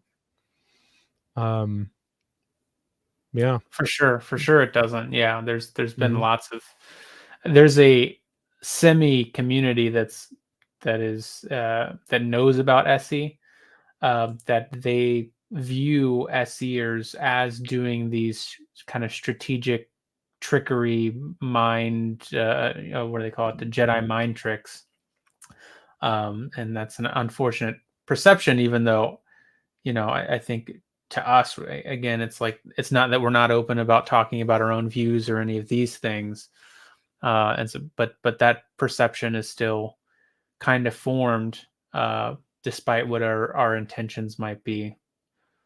So, I think part of that is because of this, part of it is because of the position of a lot of SEers to not reveal your position. So there are pros and cons. Yeah. Yeah. Okay, guys. Thanks for sharing your time and your insights. Appreciate it. Yeah. Thanks for joining us. Yeah. Have a great one. Thanks, Chapman Park. And I wanted to piggyback off another thing. Oh, yeah. I'm glad we got to talk about that. The other thing that he was saying was about divisiveness or political polarization, and to it, like, and hopefully we'll get to show more of this in the future, but we actually do have a lot of different views in SE. There are some views. Yeah, there are maybe a handful of views where there's a majority on some topic, but that's a very limited number. On the vast majority of political topics, there seems to be a large range in the community, which I think is kind of how we want it. And we talk about these things. And I've been in plenty of conversations with SEers in the SE Discord, and they've all been great. I've never felt like I was like walking on eggshells or and tried to also create that atmosphere. Certainly, a lot of people, are like, oh, well, we're a group of atheists. And it's like, well, there are a vast majority of are atheists, but there's other religious people. But then outside of religion, there's a whole spectrum of beliefs. We all have, different, views. And on the SE Discord server, it's a great community where we have these conversations all the time, and we genuinely question and talk and discuss about ideas and the reasons for our beliefs. Yeah.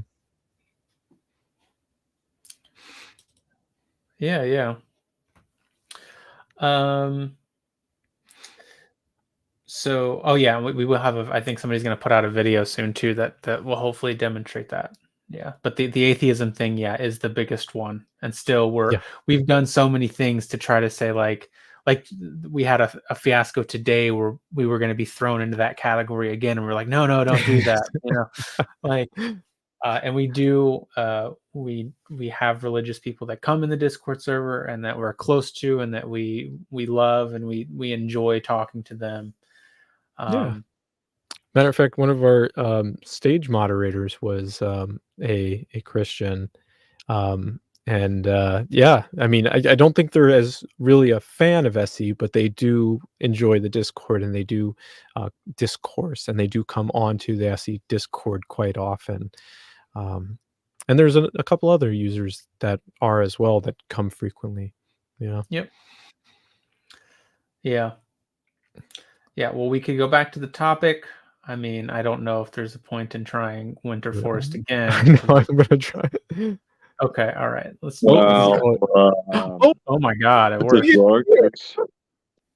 There is a Can you God. hear me? Yeah. How are you doing? Well, my injection would be what you said earlier about the neutrality of truth statements and our emotions, and the delusion concept. If a concept of the universe does not conform to reality, it's basically the same as saying it is an unjustified belief. So it's really about the justification. And the way I see it is that we only have three different justifications, really. We have logic without evidence. And then we have pure induction, experience without logic. And then we have the combination of the dualistic system of having a hypothesis and evidence, and using both logic and evidence. So if you say that religion or cultural context can define reality without justification, that a culture believe in magic, or that a village believe in some phenomenon. They believe that there is a ghost in the church or something, even though nobody has seen it, and that's not a delusion. Then it is really about their the steps between the individual and the justification. So my question is, how distant is the average person from the justification of the belief? If that makes any sense, because an average person can have a radio or a cell phone, but he just use it. He's not an expert on the principles that makes the electronic device work, So he is alienated by several steps from the justification of the truth statements of everything that makes a cell phone works. So I'm trying to, yeah. So how about every description of reality? How detached are people from the justifications of belief? Because someone else do things for us. We live somewhere. Products are transported to us. There's an expert somewhere else who knows something, a little bit of the objective truth about anything, and then there's another expert, and there's another expert, and there's hundreds of thousands of experts. So we are all really alienated from the justifications for our beliefs. The bigger society becomes. That's my what I want to talk about. The alienation. Even within the expert communities, it's like if you're learning physics, you don't go back to the very beginning and understand every argument and justification for every principle. At some point, you assume this is black boxing, from Bruno Latour is what he would call it. You start to assume most of it, and then you build from there. So I think it's even worse when we're talking about people who aren't in on the expert community. And I do kind of, I guess this is just a personal belief, view that as one of the things I hope to get out of SC is to reveal some of that underlying epistemology that people either don't know about and so don't accept certain conclusions, or they take it for granted and we should re-examine it even. I think so. I view that as kind of one of the benefits of SC is pulling some of that up to the surface for examination, because I agree with you. And I think that is a huge issue. Yeah, for sure. Thoughts, Sushi? Nothing. Yeah, I mean, there was a lot there. And I think what I would come down to is I think you would really have to understand my position on it, which kind of is that I don't know, and I don't, although I say I believe things, I don't know what truth is, and not sure that we can know what truth is or what even means for something to be true. I do accept or believe that, the most accurate thing I've heard is that it's things that comport with reality. Whatever that is, yeah. Yeah.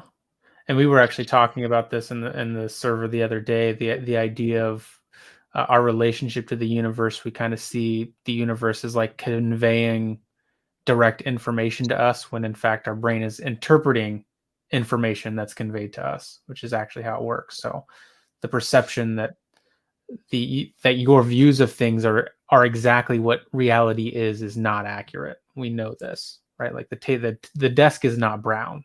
The color brown is actually what the desk isn't absorbing.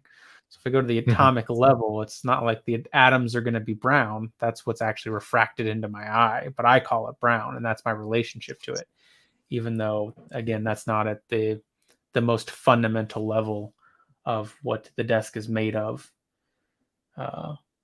or any of that stuff. That's the anti-realist position, which is curious because I'm a realist. So yeah, I would argue, okay, without hostility, I would argue that things, well, in a very technical sense, actually are what we perceive them to be.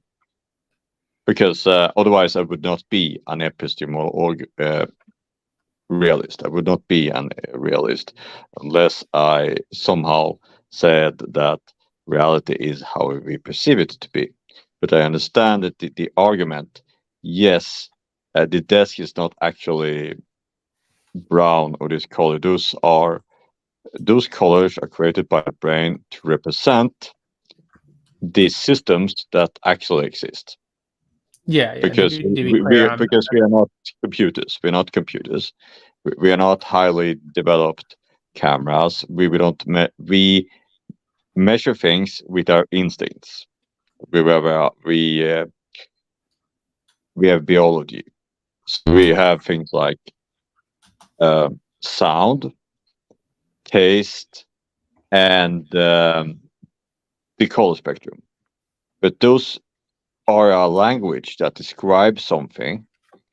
So if you say what you said before, that desk is not actually brown, then it's a matter of definition. Are you saying that the description, okay, it's just about the description versus what you describe? If you say that the description is connected to what you describe, that the internal state of the brain creating the color is connected to whatever the thing really is, then I can say that it is what we perceive it to be.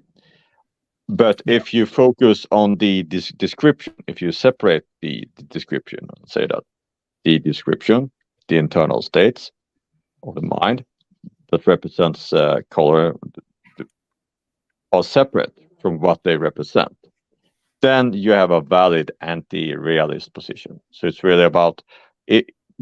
When we describe things, the realists say that we are actually talking about the thing behind the description, and the anti-realist is saying that no, we are talking about the description. The description is separate from what we describe. So, Yeah. sorry. To be clear, I'm not an anti-realist myself. I just understand these philosophical arguments, and going a little bit off of Donald Hoffman's work on this, and the idea that seeing, like, we're not seeing the atomic structure, we're not seeing like the fundamental reality, we're seeing a rendering of it or an interpretation of it. And that's not to say that it's not useful. That's not to say that there isn't a way to word what we know in a way that is more accurate. It is just we're engaging with the universe at one level in terms of our perception, in terms of our day-to-day perception, and we need to acknowledge that we're not engaging with it on all these other levels, right? The limitations to our ability to see color. The fact that we can look at something and think that it's flat, but it's not like platonic flat. It's like if you zoom in on it, it's not going to look flat anymore. It looks flat to us at the level we're at. And that's the actual way that we're engaging with the universe. Yeah, absolutely. That's good example. They actually agree on a lot, and the hostility between the realists and anti-realist, I feel, is often because they assume what the other party is saying.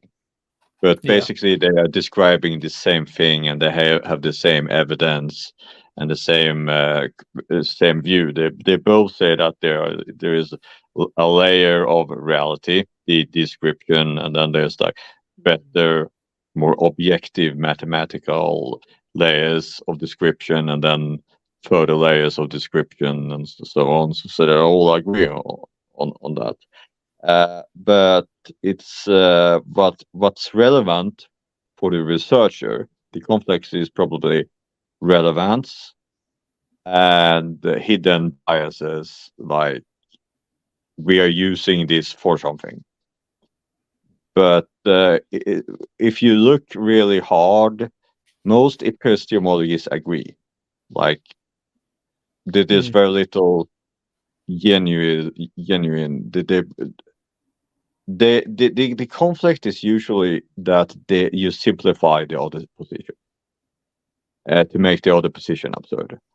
But there is very little technical difference between idealism and realism and materialism and non-materialism.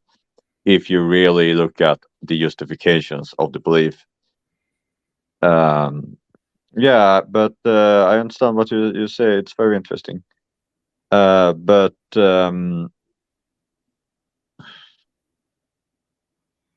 okay.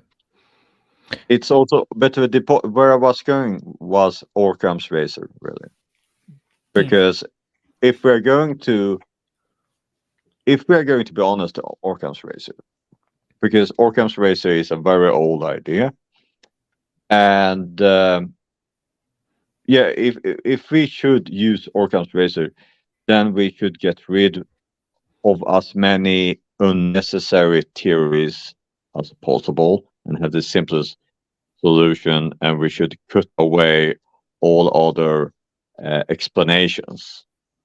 Like, for example, if you have a problem that you don't understand something, and then you explain what you don't understand. The reason I don't understand it is because something else. And and when that explanation fails, you have an explanation to an explanation and to an explanation instead of a single explanation. But today, this doesn't seem to work because the amount of information we have is almost always multiple explanations. Why does this fail? Why does that explanation to the explanation why something fail? And then why does the explanation to why something fail to be explained by another explanation, etc. So the information that we have today on the internet, on science, in any education is incredibly distilled, common sense, and consisted of many different fields of medicine. So can we even use Occam's razor? I mean, and then we come to the situation that you mentioned before, where we all are narrow-minded specialists in a huge, complicated society and detached from the objective truth. Okay, sorry, I'm done. No, you're all right. Yeah, I think that's all interesting conversations, and I'd like to maybe in the future go down that rabbit hole even further. But we do have somebody else that is making a claim. So if you don't mind, Winterforce, I know you spent so long trying to get up here. We would like to have a claim to explore. It's fine. It's very. Yeah, if you're going to be here next week, I would really enjoy digging deeper into that. If you'd be interested, we should be here the same time, same place, same time. Yeah. You will see me around. Thank you for hearing me out. Thank you, Winterforce. Yeah, nice hearing from you. Bye. Yeah, interesting conversation, by the way. I have so much to say on it, and it sounds like you know a lot too. So I'm ready to get down in it when we get the chance. Yeah, feel free to join the SE Discord server. We're in there pretty regularly. Where's the link? Yeah, I'll put the link in the chat. Give me a second. And let's see. There we go. Copy, and I will put it in the politics chat, and then I'll also attach it to the stream here since we're talking about it. Anybody that wants to join the Discord, feel free to pop in there and add me as a friend, or I don't know if Quaid feels the same way, or just chat with people in there. So oh yeah, I think you have a lot to contribute. See you, Winterforest. Sounds like they looks like pros. So let's see. We'll remove and bring up Luke. It's been a while. Hey, how's it how going? are you doing? I know that voice. Yeah. Indeed, it's been a while. Nice to see you, Sushi, again, and Quaid. Yeah. Quaid, how do you say? Quaid, yeah. That's Quaid. Yeah, nice to see you. So nice to. How's the weather up there? It is cold, but hotter than usual. I live in Canada, Quebec City, so yeah, it's hotter than usual. Today was 2 or 3 degrees. Zero. Usually it's under. Yeah. This time of year. So I have 2 claims, and either is down. So let's talk about miracles. Miracles recognized by the Catholic Church are proof of God.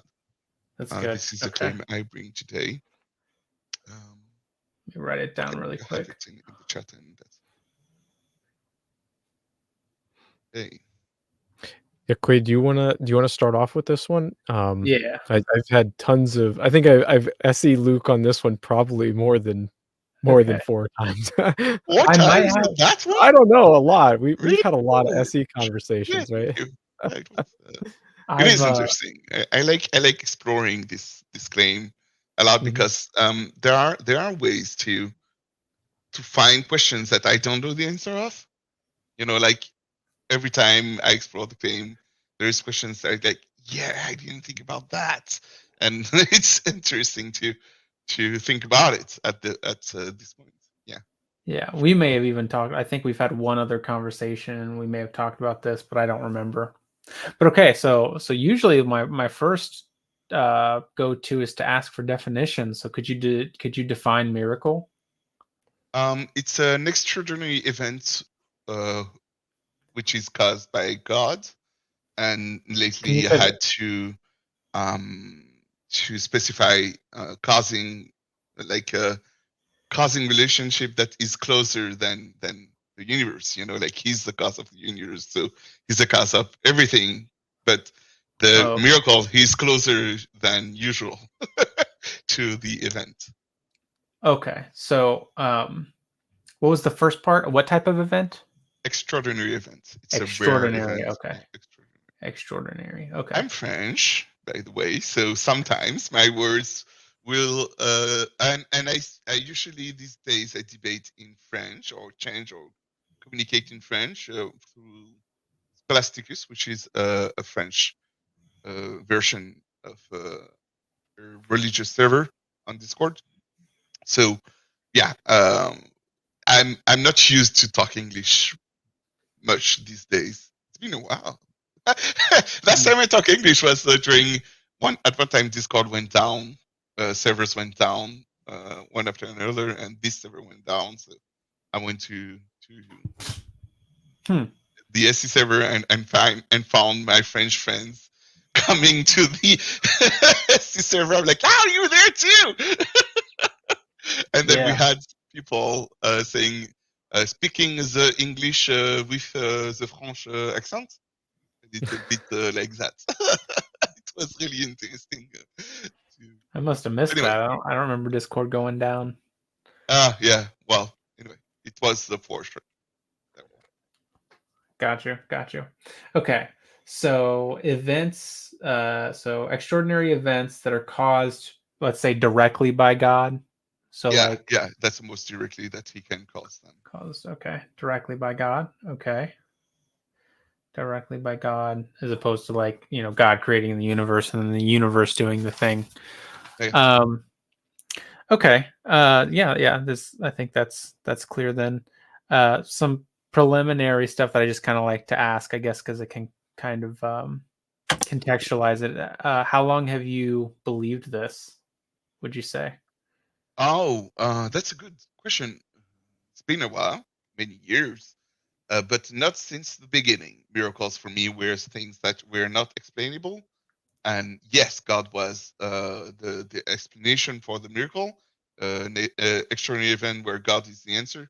But as a proof for God, it's because of SC. Okay. That's why I had so many years, but not that much. Okay. Not that much. And then so if you didn't have this belief, in what ways do you think your life would change? If you can imagine that. If you can't, we can skip past it. But Yeah, that's okay. It's really easy because I lived without it before. oh, okay, yeah, Right. that's right. Yeah, I have this belief. So let's say that miracles weren't created by God. So they were random events. You know. We have to be. I have to be very specific that when I say miracles, I always mean miracles recognized by the Catholic Church. There are two types Okay. of miracles, but the ones I'm talking about when I say miracles are the ones that are recognized by the Catholic Church. So, Gotcha. yeah, so miracles where I knew of their existence, but they were like lucky events for me before, and I was still choosing to be a Catholic, even if they were lucky instances. Okay. So wouldn't change much. Okay. So it doesn't sound like in any really percent. So once you started, okay, now I believe in miracles recognized by the Catholic Church, did any of your behaviors change? Yeah, well, it becomes the go-to proof when someone asks me, "What is the proof of God?" I would say, "Well, miracles." There we Okay. go. That would be the go-to answer to the question.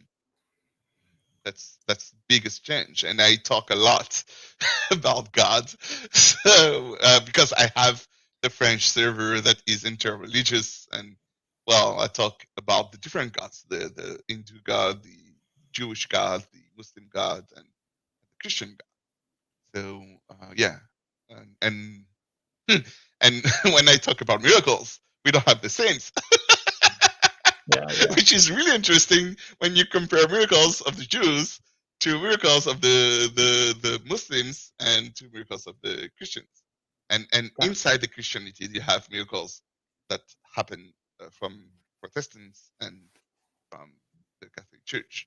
So yeah, even those are really interesting to compare which one is more reliable and closer to the truth. Anyway, that could be, that's what changed. That's what's changed. yeah, that might be something to circle back to. Just one more question before we get started. I know you're very familiar with it by now, but how confident are you, let's say from 0 to 100? 85. I would say 85. The fact that they are proof of God, it's 85. The fact that they are true, like real events of God, it's higher. But the fact that I could use it as a proof, it's low. Got you. Okay. Sushi, do you have anything? I do have more, but Yeah, no, keep going. I think you're on a good thread here. Okay. All right. So what information, if any, would increase your confidence that the claim is true? It would happen to me. If it happened to you? Correct. Oh, that's a great question yeah. then. Okay. Yeah, if a miracle were to happen to me, like, okay, I'm sorry, but even that's a higher proof, like I have personal experience of things that has been taught to me, and yeah, that would raise my confidence to the roof. I don't think there is anything. Yeah, I would know it would come from God because I'm the one feeling the thing, or yeah. So yeah, that would raise my confidence the most. Yeah, I think we're probably on the same page there too. Yeah, I hope everyone would be. Agreed. I don't know many Yeah. people who has miracles organized by Catholic Church who didn't agree with this sentence or this claim afterwards. Maybe there was, but I don't know of them. Okay, so then that guy thing goes to another question then. So you've never observed like the miracles and the type has to be recognized by the Catholic Church. So obviously you haven't. Here's a question. Have you had miracles happen that you think could potentially be recognized by the Catholic Church if they would just kind of look into it? Yes, there are many cases open at Vatican City that I believe they are true miracles, but they are not. The judgment didn't come down yet. We have absence of. We have the fact that it was quick. We have the fact that it's unexplainable by science today, but we don't have the assurance that it comes from God.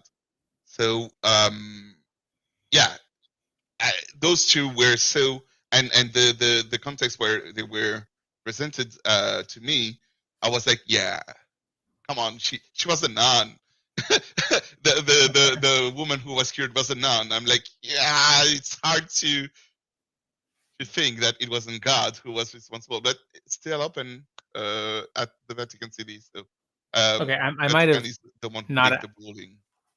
Okay, I might not have asked the question right, so let me ask it again, or maybe you did answer and I just misunderstood. I was asking if specifically you had experienced any miracles that you think should be accepted by the Catholic Church. I understand. Not heard of, but experience myself. Yes, experience yourself. Oh, Yeah. okay. Yeah, I heard of. That was the answer I gave you. But experience myself, no. Okay. I don't Okay. think there would be such miracles. Okay. All right. And then, so is there anything that could decrease your confidence that the Yeah, claim is true?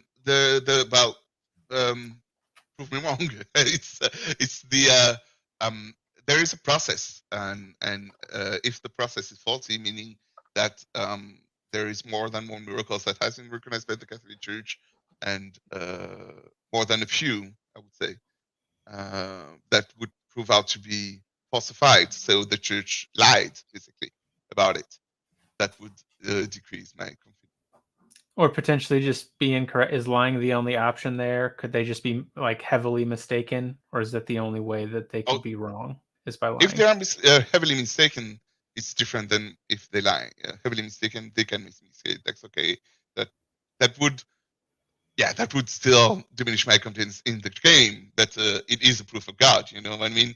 It's because it's not a good proof anymore. So I don't think I would hold such confidence on the claim. So, but it would still be they made mistakes a few times. Nah, I don't think I would still bring up to more than 50% insurance. If it's a few times they make mistakes, not a few 50%, but if they lied, that would like way down. I would like, no, that's not a proof anymore. Okay. They just Okay, lied. gotcha. I won't use it as a proof. That's it. Yeah, I see what you're saying. Yeah, that seems fair. That seems fair. Yeah, lying has a heavier. It's like if they're lying, then that shows intention. Whereas if they're mistaken, if it's just a few times, that's not necessarily indicative that they're wrong about the other things, right? Is that the idea? Correct. They might be right, but the method used isn't the correct one. So as a proof, when I need the proof of something, I need some kind of way to make sure that this is true, and the way they use is too many times false. So I don't think I have a good confidence in it being true. Gotcha. Okay. What information that you can kind of just recall off the top of your head convinced you that this was true? The first time I heard an atheist talk about a scientific process, that was when the first time I heard about him talking about that, and it's like, and then he explained to me, it's a famous question I ask atheists, what would convince you of God's existence? And somebody in his answer gave scientific process as an answer to the question, and I asked this or someone more knowledgeable than me, a theologian maybe, and he said, "Well, scientific process, it's miracle. This is where we use scientific process. For each miracle, the scientific process is used to make sure that the event is not caused by humans." Got you. So just to make sure I'm understanding, the idea is that the process that is used to confirm miracles is the same process as the scientific method. Yeah, well, when there is a extraordinary event, it is looked at by scientific communities. You know, depending on the events, who's the specialist that look at the event. But and while the scientific community explore it, they will use the scientific process Okay. available to them to make sure that it wasn't something explainable by science. Okay. So the kind of rule here is if conclusions are reached using a method that is more or less the same as the scientific process, then we should accept those conclusions. If the let's say let's pick one miracle, the bread turned into flesh, okay, and it is we call that the Eucharistic miracle. That's how it's called, Eucharistic miracle, and it happened more than once to many people around the world, usually priests, and the bread turns into flesh. So those scientists explore this transformation of bread to flesh, and let's say they find out that there is an enzyme, whatever, that the priests push into the bread, and that's where the flesh comes from, right? And that's the answer to why they don't need to prove that this the priest puts the enzyme in it, but they need to prove that it is possible for an enzyme to be able to do such a thing. That to happen that way, you know. And in these cases, the miracle is not recognized by the Catholic Church. That's why where's the scientific process? The scientific process is used to understand that it could be bacterial, this bacterial thing can do. Okay. Okay, so I think I understand part of what I'm misunderstanding here. So the idea is if something uses the scientific process, then the conclusions derived from it are reliable. Yeah, of course. If Okay. you yeah, of course. Okay.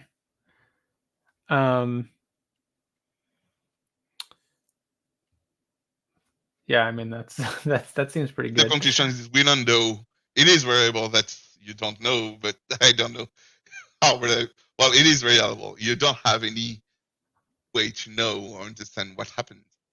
That's the answer on is it for. Okay.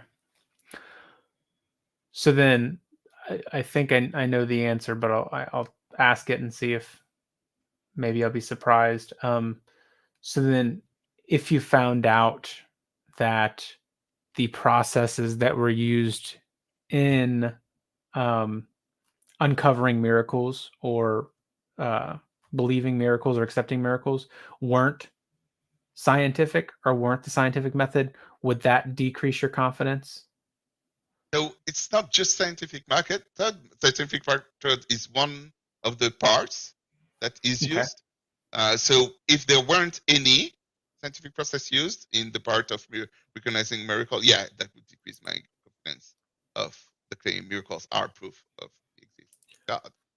The reason why it is a proof is because the scientific process has been used to demonstrate that we don't know who is what is God. Okay. Okay. So I am thinking. When I say we, I mean the scientific. Yeah. We, So- the Christian, know, but we, the scientific community, do not. Yeah. So when do we how do we figure out whether or not the scientific process is being used for anything, not just for miracles, but if we have I don't know, the Mormons come over and they say, well, we think we've used the scientific method to prove X, Y, and Z. How can we come to understand whether or not that is or isn't true? And use the same process yourself. Usually, when someone says, "I use the scientific process to find this answer," all right, to the question, and you could try yourself. Usually, that's what, and you should find the same answer. You should try. Okay. You should Could try, yourself. and you should try. You should find the same answer. That's a peer review process. Yeah, verificationism. Okay, so have you done these things yourself then, or have you I guess retested the miracles? Is that the No, I don't need to. Many people did for me. Oh, many people did for you? Yeah. There was okay, more I see than what one you're saying. scientist trying to explain what happened. There was Got one you. the more person trying to reproduce the steps and say, okay, I don't know. That wasn't the answer. That wasn't the answer. That wasn't. Okay, so then that's a very important step then in the scientific process is you have to be convinced that other people are testing and coming to the same results. That's Yeah, the correct. idea. Okay. Yeah, that makes sense. Okay. And that's okay. So I can't from there think of any realistic examples. Can you think of any, Sushi, or do you have other questions? I do have other questions. It would kind of be going back in the conversation some um, about the, I guess, the church itself. You had said that, or if I heard you correctly, that the miracles confirmed by the Catholic Church. Um, why? I mean, how do I phrase this question? Um, how does the Catholic Church? No. How do you know, or what makes you believe that the Catholic Church knows what is and isn't a miracle? Oh, um, they have the best definition of God, to my knowledge, based on the claims they have about God. They say God says this and that and this and that, and wants you to do this and that, and those claims about God turns out to be true. Therefore, the Christian God, or the Catholic God, more precisely, is the true God, and because it is the true God, they have authority of, or they are more able to recognize who is the cause of this extraordinary event. They are the people who are the more apt to recognize who is the cause. If I heard you correctly, the Catholic Church, they have the best definition of God, right? And that's what makes them able to evaluate whether something's a miracle, or Yes, the correct. reason why you believe that they can evaluate whether something is a miracle. Okay, Well, is there? what they do is Mhm, evaluate if it comes from God or not God. mhm. That's what they do. Those are the Catholic Church is just responsible to recognize if it comes from God or not. They are not Right. responsible to recognize if it is scientifically reproducible, but they are the ones I trust to. Okay. It comes from. Is there any other reasons that you have that make you believe that the Catholic Church, um, it knows how to determine what is or isn't a miracle? In the process, there are debates available from other religions. So when there is a dossier, file open, is that English? When you open a case, that's the correct word. So you present a case to the Vatican City, to the Vatican City, but the Vatican, and miracle case is open. There is the scientific step where any scientist can come in and check, and there is the religious step where you have every religion are invited to claim that it is their God who is responsible for this extraordinary event, not just the Catholic God, but maybe the Protestant God, or maybe I'm the. not sorry to interrupt you Yeah, there. go ahead. I'm not quite sure that's answering my question. Okay. My question was what other reasons do you have that makes you believe that the Catholic Church is able to determine a miracle? Because they win this debate. Because they win debates? The debate of Christian God versus the other gods. When it comes to evaluate who's the one responsible for this miracle, they win this debate. I'm not quite as sure I understand. Could you elaborate more, please? When you have this bread turned into flesh, okay, and you have the Jews coming up and say it is a miracle. No, not the Jews. They won't have. It is a miracle from the Muslim. So it is a Muslim God who created this extraordinary. Who is the cause of this extraordinary event? And they argue against the Catholic Church, and they lose. argument. They lose the arguments, and therefore I have more confidence in the Catholic Church to discern who is the correct, have the correct answer. There are people who are smarter than me, have arguments that I don't have, and they can argue each other. And if I have a loser, Okay, I think I understand now. So you two of the reasons are one, the Catholic Church has the best definition of God, and the other one is their arguments for the explanation of the miracles is the best and wins. And those are the two reasons you believe that the Catholic Church can determine whether or not something is a miracle? yes, Okay. yeah, those are two reasons why. Yeah. Of those two, if you found out one of those or both of those, no, let me try again. Of those two, which one of those gives you the most amount of confidence in the belief The first one, the one I answered that first. they have So the best definition? they have the best definition of God, so they can recognize easily Okay. God. So let's say somebody asked me about Quaid. Oh shit, I don't know how to say your name. I'm sorry. Quaid, yeah, it's difficult. Quaid. Yep. Quaid. I think of Quaid, the that's bird, like quail. Quaid. Oh yeah, Quaid, quail. Yep. quail, quaid. Quail. Yep. Well, Quaid. Okay, Quaid.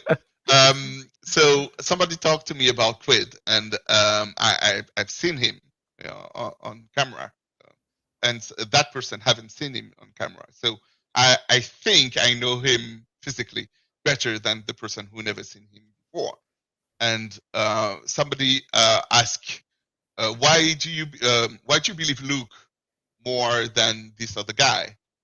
And he would say, because Luke have seen Quaid.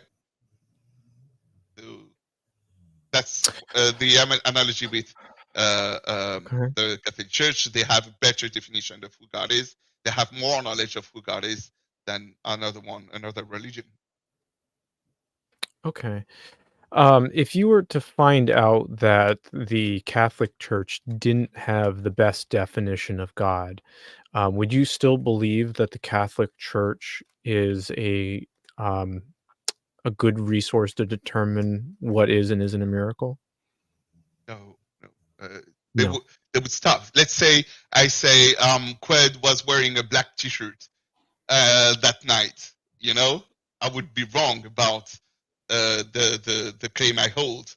And if someone finds out that I claimed something wrong, they will lose confidence in me.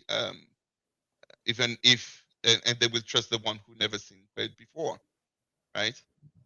Because I claimed he was wearing black when he's wearing white. I hope so.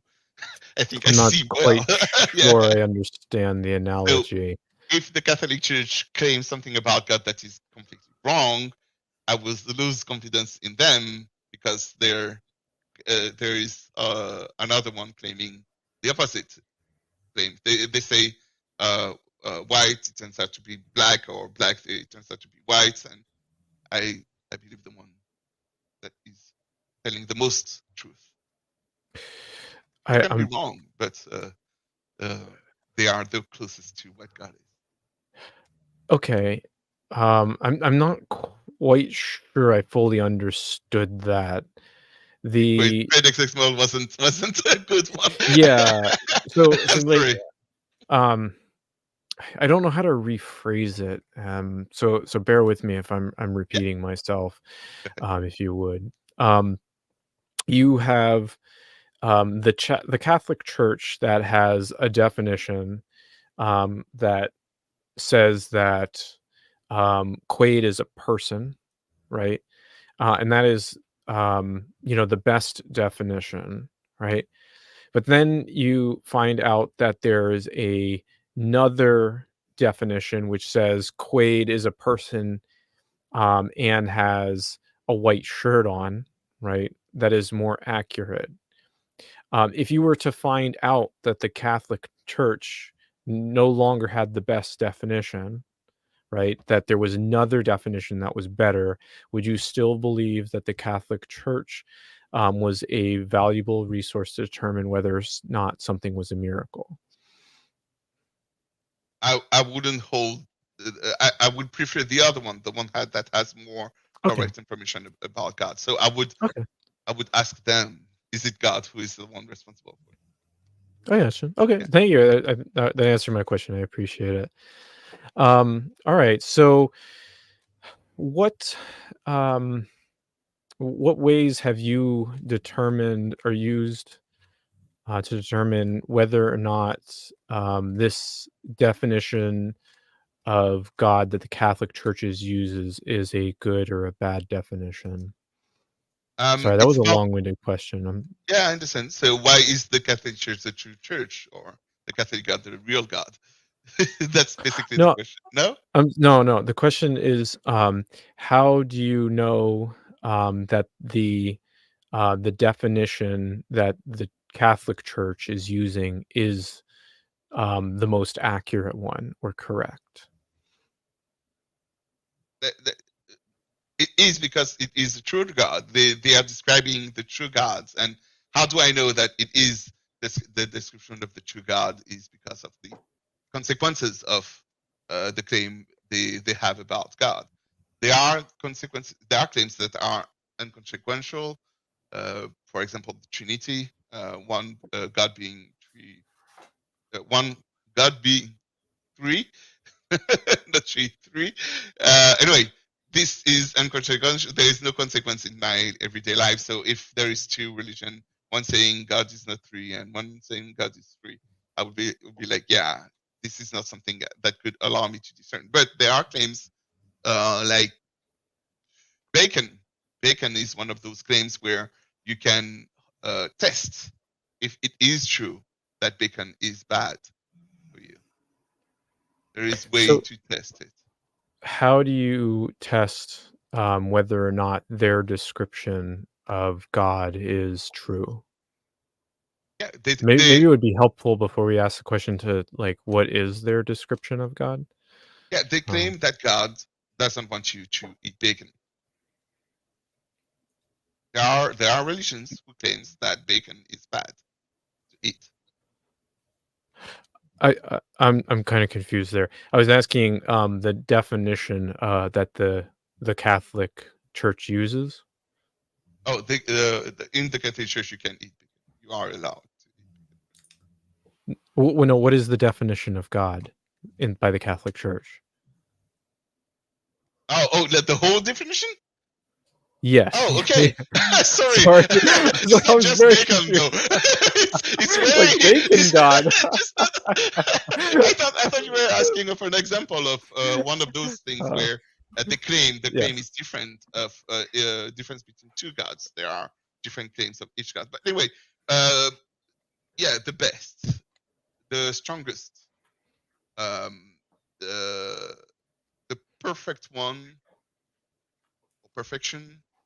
Those are what define God. Those are words that could define God. Perfection, best, or the strongest. Okay, so God is the best, perfect, strongest, those kind of attributes. Yeah, okay. Those are the words that could define who God is. And they have claims, but it's not on those claims that I differentiate two religions. It's on the little ones, the one that I can verify, because the definition of God in the Muslim community is similar to the definition of God of the Catholic Church. He is the strongest, he is the best, and he's perfect. So they have similar definition, but they have claims like the bacon one. That's where the difference is. Okay, so I mean, this might be a bit long-winded. Let me know if you need me to stop. I'm gonna try to work all the way back if I could. So make sure, like, I'm understanding and following everything. So the original claim was that the miracles that the Catholic Church have, or have experienced is proof of God, right? And the reason you believe that is because the Catholic Church is a good way to evaluate miracles because they have the best definition. And their best definition is that it's those positive attributes, right? Um, And he allows you to eat bacon. and he allows you to eat bacon. That's a very It's important really part. Yeah, we important don't that- want to forget about the bacon. Okay. Yeah, don't forget about the bacon. And he allows you to eat bacon. Okay. If he didn't allow you to eat bacon, would it lower your confidence? Yes, It would? it Really? would. Interesting. Okay. Interesting. Well, you know, I might agree with you there. You have tasted bacon. That's why you say that. You're not going to try. People who taste bacon, they say, yeah. But I don't. Okay. No, it's more profound than that. It's Okay. So sounds like a joke, but it's Okay. more. So the Catholic Church says what God is, right? And then they tell you what is and isn't a miracle, which proves what God is, right? Yeah. Well, they say, I know God, and He's the one who made that. I know He's the one who who God made- is. he The made Catholic what? Church says, I know who God is, and Okay. I recognize Him in this event. Could you explain that? I'm not quite sure I followed. So let's have Quaid pick the guitar, okay? And the guitar has been picked by someone, and I say, I know Quaid, and I was there, so I know best who is the one responsible of picking up the guitar. I know it's not Sushi. I know that it is Quaid who is the one who picked up the guitar, because I know what Quaid looks like, or how the image of Quaid and the name and the guitar in the background looks like. Anyway, there have many reasons to believe that the one who picked up the guitar was Quaid. Similarly, I have many. The Catholic Church have many reasons to believe that the one who is responsible for the extraordinary event, the bread changing flesh, is God. Okay. So if I had somebody and another person, and they had this belief in a different God, and they said that they had this best definition ever for their God, and it was that they were the best, the greatest, and the biggest God, right? And it was like the best definition ever. And then they said that, you know, because of this, I can evaluate whether or not something is a miracle, and that's proof of this God, right? Should we believe that God? Is it true that in your hypothetical, is it true that they have the best definition? Well, somebody believe, right? There's another person, right? And they believe that it is true that they have the best definition. That Yeah, but is it true? Is it the best, or is it not the best in reality? Objectively, is it the best? Well, how would we be able to determine if it was the best? You check the I bacon. mean, like it's saying, like it says that it is the best, the biggest, and the greatest God. They have differences. Their gods have Mhm. differences. My God, and usually differences that touch reality, claims Mm. about real things like bacon. Mhm. So that's how you make sure that they have the best. You Yeah. compare So it the differences, and you choose which one is correct or more likely to be correct. okay. So this other church has the best, right? All right, cool. Yeah. Objectively the best, and I agree with Yeah. them. It is the best. Okay. Okay. And because of this, they are able to determine miracles, right? And they say based on these miracles, their God is correct. Yeah. Okay. how would you be able to determine whether or not your God by the same reasons are correct, or their God by the same reasons are correct? I know it is their God, not mine, because they have a better definition of God than mine. I mean, Mhm. they have the best, the most knowledge about God than me. Like you said, for Quaid, and the guy who had the knowledge that he has a white T-shirt, more knowledge than the one who said he was a person, just a person.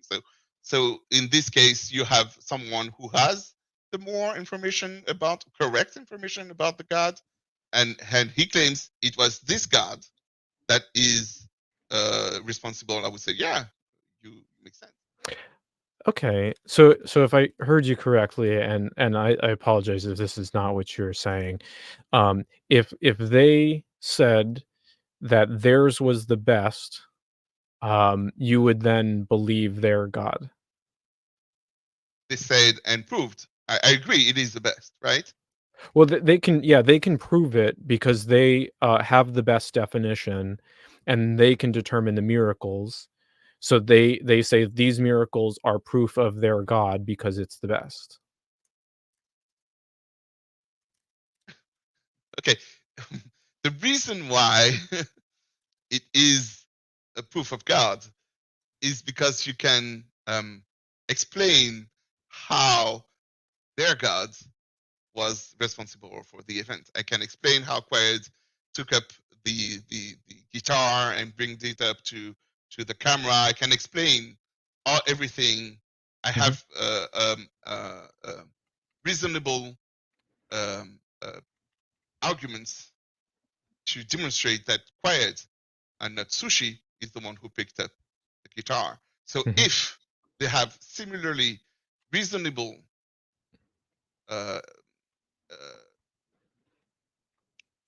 arguments for their gods, then yeah, this is who I would believe. Okay, so if they had the same arguments which you have, you would then, which from my understanding of what we just described are the best definitions and the miracles, that you would then believe that God. Yeah. It's I wouldn't still I wouldn't be a Catholic anymore. I would be this religion guy.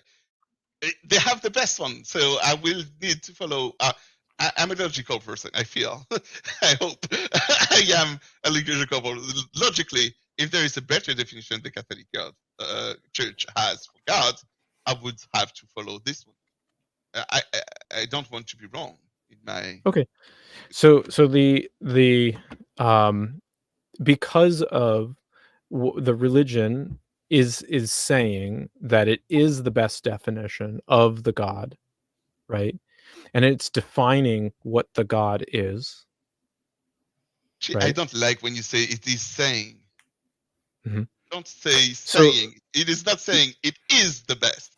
Objectively, it's not just saying it is the best. It is the best. They proved it. It is at least to me. They proved it. It is the best. Yeah.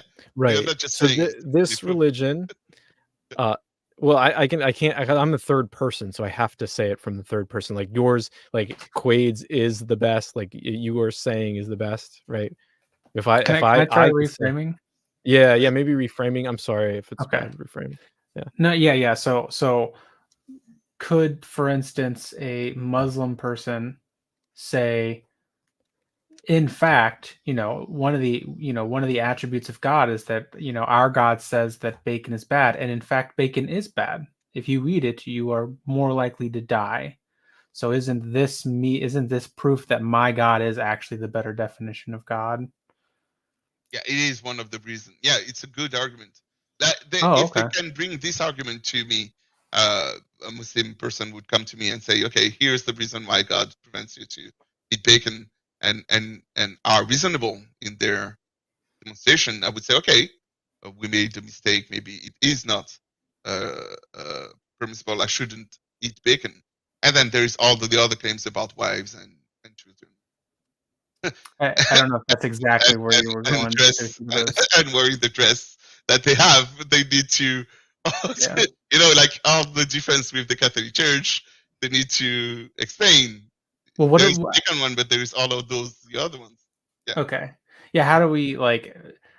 Because I think I understand what you're saying, and maybe I don't. And then Sushi may have a different idea. But when you were originally talking about bacon, I thought what you were saying was we can be more confident that the Catholic God is the more correct God because the Catholic God doesn't have any restrictions on bacon, and bacon is in fact good. So that's obviously more accurate than a God that says bacon isn't good. Correct. Is that correct? Okay. Yeah. So then, but my question, I guess, is in terms of the good or bad, I assumed that we were talking about like actually physically good. Yeah. For humanity to prosper and to be a better person, usually bacon doesn't make you a bad person. Yeah. Well, I mean, bacon, again, no. I guess that's my issue is that it's like, and this is not, I think bacon is tasty. By the way, I don't eat it, but I don't eat it for health reasons. So to me, if you're telling me, my God says that bacon is permissible, and that's how you can be more assured because bacon is good for you. And then I have a Muslim come up to me and show me real studies of people, there being a direct correlation between people who eat bacon and having very poor health outcomes. Yeah. It sounds like that actually is the more correct God in that instance based on, okay.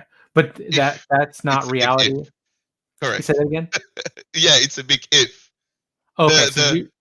The studies that you talked about, that he brings you, I have seen those studies. Oh, okay. Gotcha. Of bacon, and it's a big if. Okay. If it is true, but it is not. Okay.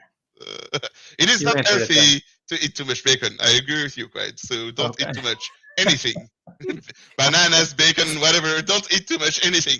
So there is a healthy amount of bacon that you can eat. One is healthy enough. Okay, I did understand you then. That's one good. Slice of bacon. You can have one slice. Oh, it's a stepping stone to two slices and more and more. Yeah, I know, but I mean, anyway, that's true. It's not drugs. Just a little bit of drugs is okay, but you drink alcohol, so you know of a little bit of drugs. Yeah. Okay. Sorry, I didn't mean to derail there. If I did, no, okay. It's good. You're trying to understand. Entertaining. I love the idea of talking about bacon. You have to understand that bacon is just one of the many. That's the thing. Gotcha. So I think I have one of many claims that Muslim has about what God says is good. For example, their God says it's good for men to have more than one wife. And I'm like, yeah, okay, let's check that out. And then they say it is good for women to wear something on their heads, like to cover their faces. That's what their God claim. I'm like, yeah, like they have many claims. Bacon is the fun one, but they have many other claims about their gods that are, in my opinion, wrong, mistakes. Therefore, they don't have the best definition of God is. Therefore, they cannot prove that God is the one. Well, Sorry, they could prove that God is the one responsible for the event, but they are less reliable than the Catholic Church. Sushi, I didn't want you to forget. Do you have another question? No, I think we're at a good wrapping up point. I know it's getting late here, so. I actually do, because earlier you were saying opinion. I have time. This is my last one too. But okay. you were saying I was having fun talking about bacon and wine. But you said the first miracle that Jesus did is turn water into wine. I'm just talking about miracles. Just saying. At a party, yeah. You originally, and maybe this was, you had said their God is wrong, or they're wrong about many of the things, talking about Muslims, right? And you said, in your opinion, or do you mean, is that different from matched up against actual empirical data? Correct. Or is it objectively wrong to claim that it is good for women to wear the kirpa, or it is good to not eat bacon, or it is good to have more than one wife? So would you okay? So then, would you still say that that's in your opinion, or you would say no? This is like an objective thing. Correct. Yeah. Okay. I would Okay. say if you are reasonable, you would agree that it is not a good thing to have more than one wife. Well, in most cases, there are cases where it is okay, but in most cases, as a general rule for humanity, it is not a good idea to have more than one wife. Okay. I thought of one more question because I am interested. Go ahead, Okay. have fun. We're here for Have that. you made a list of all of the attributes of the Catholic God and the Muslim God and checked off when they did or did not match reality? No, what I did was I asked a Muslim, why are you not Catholic? Okay. So just Yeah. right. Which is a shorter route, and I went to the imam, which is the scientist of Muslim. Well, they have people that are knowledgeable, like theologians of Muslim theologians. I talked to them about why they are not Catholic, and specifically on things that would impact my life, everyday life. Got you. Trinity is not one of them. You know, if God is Trinitarian or not Trinitarian, it would change anything. It wouldn't change anything in my life. But if I have to live with more than one wife, it is impacting my life. And if I have to not eat bacon, it does impact my life. And all those examples, I can give you hundreds of examples that they presented me and explain to me why it is their definition, which is the best one, God, and why does God want us to be that? And I could, in fact, I was able to determine the strongness of the argumentation, the reasons why they hold their belief. Is it strong, or is it just because they were told so? Okay. And there were statistics like you suggested that went against others, and anyway, many reasons to say, okay, thank you for your information and why you're not Catholic, but nevertheless, the Catholic God makes more sense. Okay. All right. Yeah, I do have more questions, but I'm gassed at this point just because I don't know if you were here for the beginning part, Luke, but we had like a whole it's late, yeah. issue with 3 hours. Oh yeah, it's been 3 hours. Yeah, we had an issue with our streaming at the beginning, and it kind of frazzled me a little bit. So I'm tanked. Me too. Okay, cool. Yeah, feel free to come back next week. We'd yeah. love to have you on. We'll be on next Sunday at 2000 Eastern Standard Time, or 8 p.m. for people that want to use that goofy 12-hour clock. But yeah, we'd love to have you. I think I'm going to be running solo on that one. I think Quaid's going to be out, so would love to have you on, Luke. I'm glad. Yeah, I'll try to be there. Sunday is the day where I go to church, so. Is that night? It'd be good. It's at night. I go to church at night. I know. I just came back. Oh, you do? Oh, okay. Yeah. I'm sorry.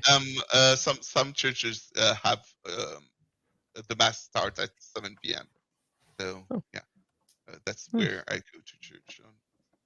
And this week there is church on Wednesday and there's church on Sunday. Wednesday is on a few days where you have to go to church in the year. It's a Ash Wednesday. Yeah, my grandmother's Catholic and she goes to church quite a bit, so I'm familiar with how often you can go for any reason, really. Yeah, you have to go once or twice a year. Anyway, Ash Wednesday is one of those days where you have to. Like, if you don't go, you are doing a sin as grave as not going to church on Sunday. It's something that you have to do. Alrighty, Luke. Well, thank you. Thank you. Right. Thank you. Yeah, have a good one. Bye. Where's the end? All right. Wait, okay. Well, that was certainly an evening. Yep. Sorry about that. I take responsibility for this one because I'm the one that tried to set it up. So You know, it's not your fault. You know, things happen. You can never predict all of the problems. You can only do the best that you can do. We did a great job. It was successful, because we are. We did some SE. I'm calling that success. So great job. All right. Yeah, I'll be more vigilant next time. Test streams. We got to do test streams. Yeah. Yeah. Well, thank you everybody for watching and joining in with us. As you've heard me say a billion times now, we'll be here next week. So, thanks again. All right. See you. Bye-bye.